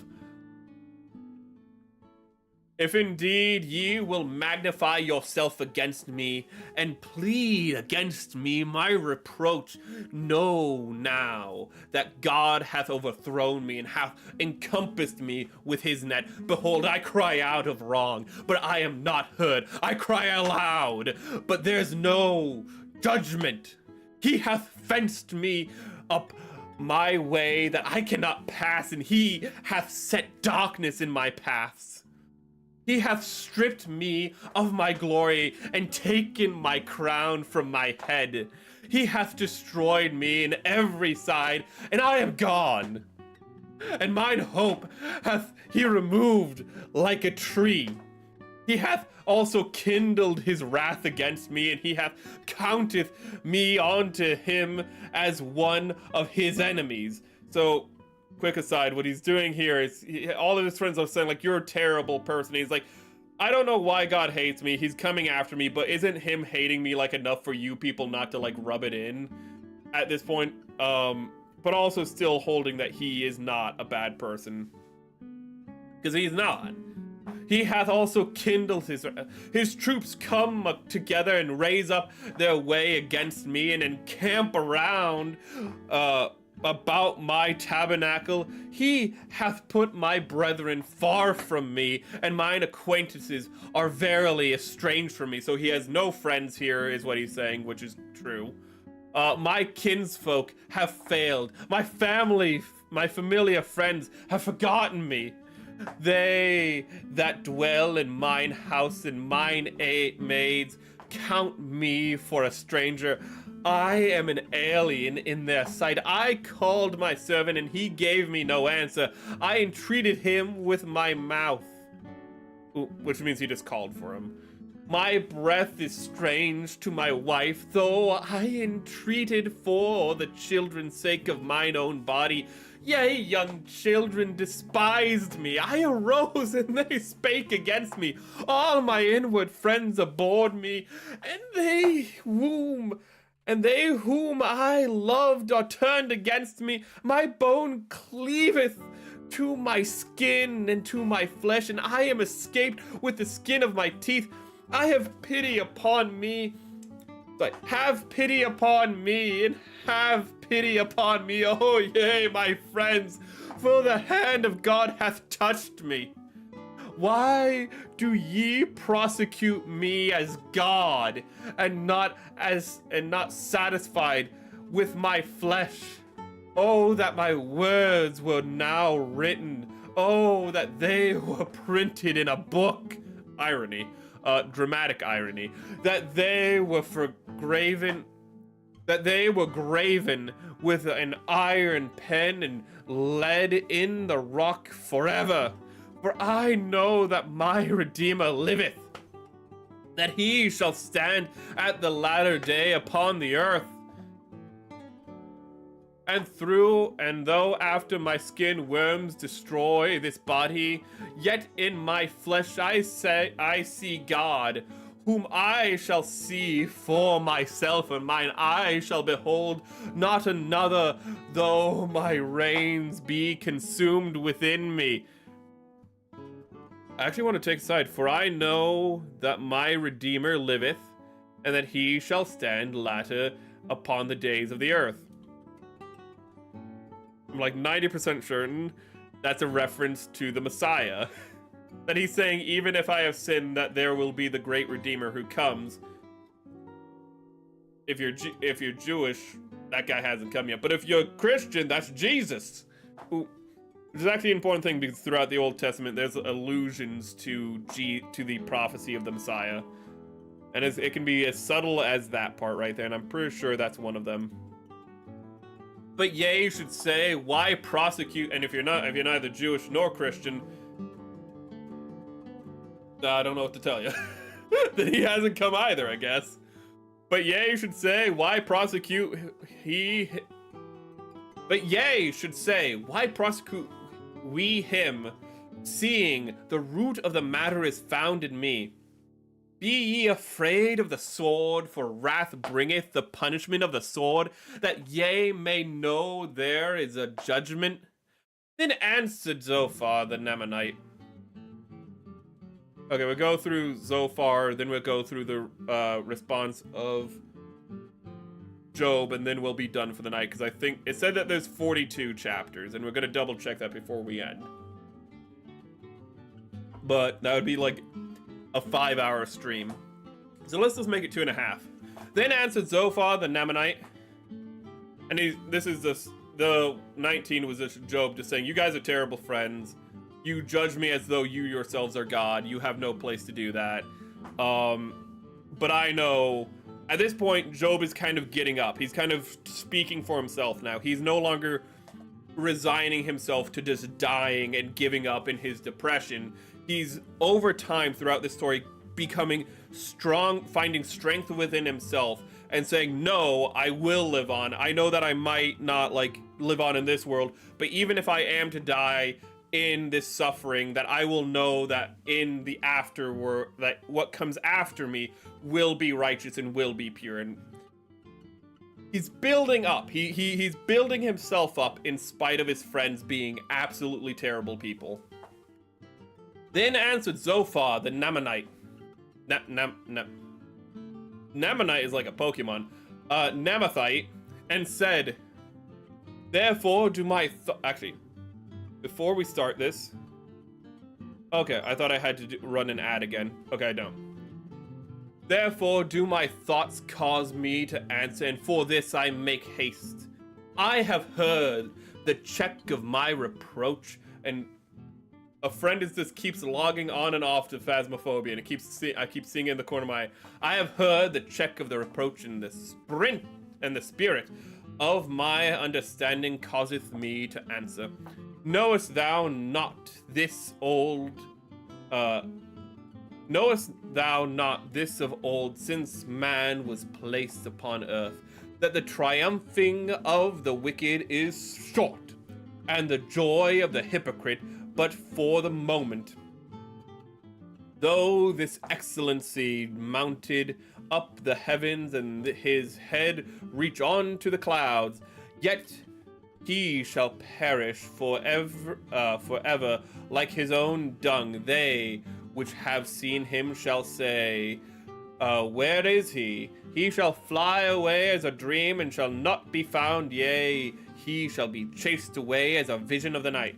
So he's saying that the profit of terrible people is limited, and they will be forgotten. Like the wicked is short, and the joy of the hypocrite is but for a moment. So he's saying that, like, the bad people get punished. They're kind of still going on that. They're still kind of going on this logic of, like, karma is what's happening. And so they're still functioning on this kind of idea, again, of bad to bad, good to good. And if good does happen to bad, it's just kind of like it's a glitch in the program. It ain't gonna last. Bible fiction is one of my favorite niche genres, like a fighting nun show on Netflix. Love it. I thought you were gonna go with Paradise Lost or Dante's Inferno. when you said Bible fiction, why do I feel like I missed something important about someone's birthday? Oh, no. A friend had a birthday earlier, and... Ooh. Well, actually, wait, you also follow, Ada. Her birthday was like 2 days ago, and I went to her throne and bought her a gift off of her throne. Ooh. She didn't really make a big deal out of her birthday. She was just like, it's my birthday, and then at the end of the day, she was like, I had a good birthday. But if you haven't, you could probably wish her a belated birthday next stream. Oh, bad Bible fiction. Oh, wait a second. Wait, no, Fighting Nuns on Netflix. I don't know what that is. I thought but Fighting Nuns also sounds like Nun Holy, which we've played on this channel, where that was nuns fighting vampires, which was actually surprisingly fun. The eye also which saw him shall see him no more, neither shall his place any more behold him. His children shall seek no please, his children shall seek to please the poor, and his hand shall restore their goods.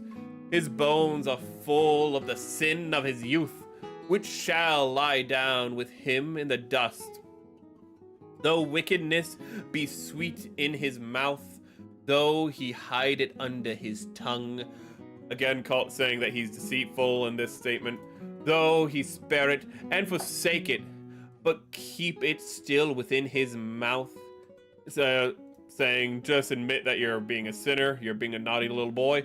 Yet his meat in his bowels is turned. It is the gall of aspens within him.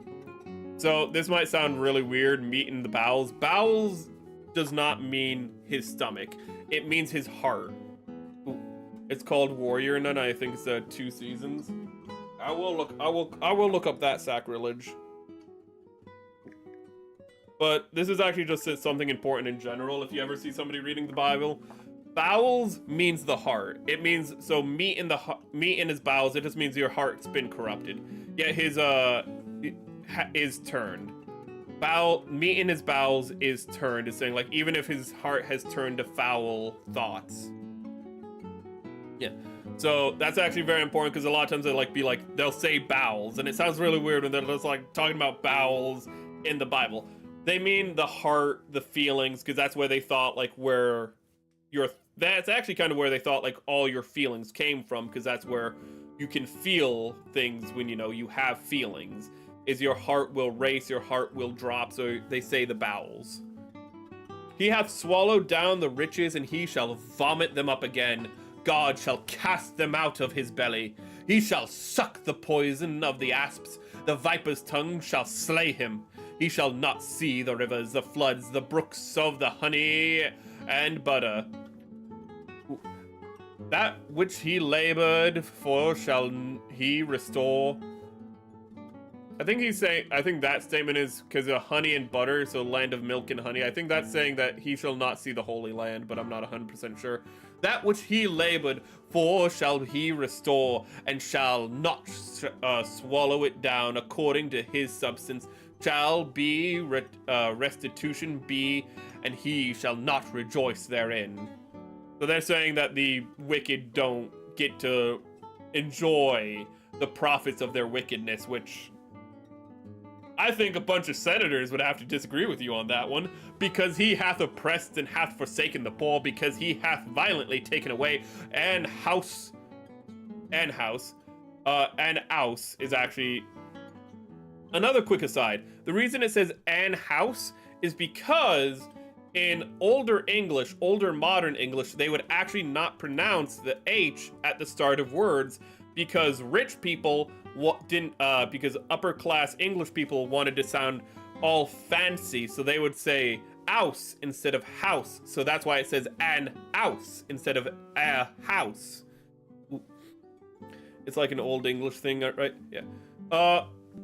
The bowels one this one is older English and house.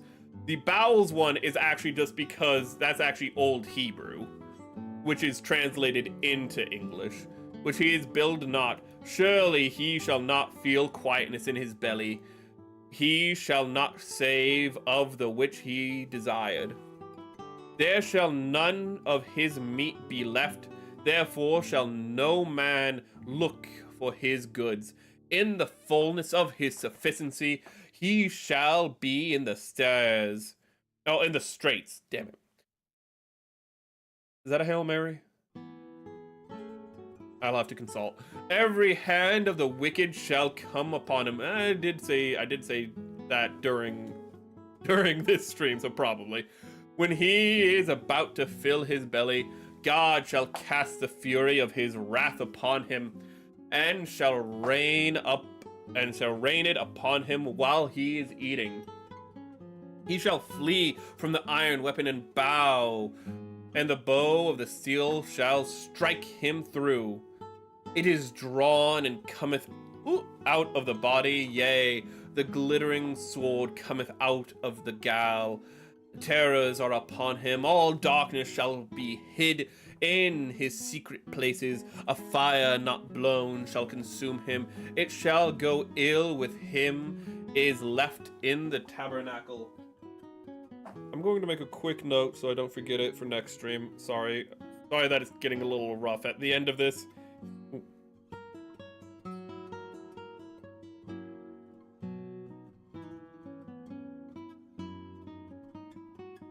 Okay. Heaven shall reveal. All darkness shall be hid of secret places. A fire not blown shall consume him. It shall go ill with him that is left in his tabernacle. The heaven shall reveal his iniquity. Sorry, I hit the mic. And the earth shall rise up against him. The increase of his house shall depart, and his goods shall flow away in the day of his wrath. This is the portion of a wicked man from God, and the heritage appointed unto him by God. But Job answered, I need water. That's not what Job answered. That's what I answered. Oh, I reached for my water to get a big swig before finishing off. Oof. And this is our final Job before we wrap up for the night. But Job answered and said, Hear diligently my speech, and let this be your consolations. Suffer me that I may speak, and after that I have spoken, mock on. As for me, is my complaint to man? And if it were so, why should not my spirit be troubled? Mock me and be astonished, and lay your hand upon your mouth. Even when I remember, I am afraid, and trembling taketh hold of my flesh. Wherefore do the wicked live, become old, yea, are mighty in power? Their seed is established in their sight with them, and their offspring before their eyes. Their houses are safe from fear, neither is the rod of God upon them. Their bull gendereth, and faileth not. Their cow calveth, and casteth not her calf. And they send forth their little ones like a flock, and their children dance. They take the timbrel and harp, and rejoice at the sound of the organ. They spend their days in wealth, and in a moment go down to the grave. Therefore they say unto God, Depart from us, for we desire not the knowledge of thy ways. But is the Almighty that we shall serve him? And what profit should we have if we pray unto him? Lo, their good is not in their hand. The counsel of the wicked is far from me. How oft is the candle of the wicked put out? And how oft cometh their destruction upon them? God distributeth sorrows in his anger. They are a stubble before the wind, and as chaff that the storm carrieth away. God layeth up his iniquity for his children. He rewarded him, and he shall know it. His eye shall see his destruction, and he shall drink of the wrath of the Almighty. For what pleasure hath he in his house after him, when the number of his months is cut off in the midst? Shall any teach God knowledge? Shall he judgeth those that are higher? One dieth in his full strength, being wholly at ease and quiet. His breasts are full of milk, and his bones are moistened with marrow. Don't read too much into that line. And another dieth in the bitterness. That's ancient poetic speak. He doesn't mean like literal milk. And another dieth in the bitterness of his soul, and never eateth with pleasure. They shall lie down alike in the dust, and the worm shall cover them. Behold, I know your thoughts, and the devices which ye wrongfully imagine against me. For ye say, where is the house of the prince? And where are the dwelling places of the wicked? Have ye not asked them that go by the way, and do ye not know their tokens? That the wicked is reserved to the day of the destruction, they shall be brought forth to the day of wrath. Revelations. Who shall declare his way to this face, and who shall repay him that he hath done? Yet shall he be brought to the grave, and shall remain in the tomb. The clods of the valley shall be sweet unto him, and every man shall draw after him, as there are innumerable before him. How then comfort ye me in vain, seeing me in your answers there remaineth falsehood? Then Eliphaz the Temanite answered, and that's where we're going to end for the night. I don't know why sometimes these are all jumbled up. But that's exactly the halfway point. We have another 21 to go, so that's gonna be like another 2.5 hour stream at this reading rate. But what we have to look forward to is the friends finally shutting up. And then another guy called Elihu just walking up. This is what's gonna happen next stream. There's a guy named Elihu who's just like this random dude. He just walks up and goes, "Hey, Job, you suck." Why does this happen? I'm not really sure. It's like, even strangers are walking up to Job and going, "Job, you're obviously a piece of shit." And it's like, this guy, like, everything you've heard from, like, you know, Eliphaz, Zophar, and Bildad, Elihu, who again is just some random guy who just walks onto this situation, has no understanding of what's going on. What he says is like 1,000 times worse, and that's because, again, he's there to be like, don't cast judgment again if you don't know what's going on, is why he's there. But he says some crazy stuff. Ooh. And then thanks for the compliments on the stream.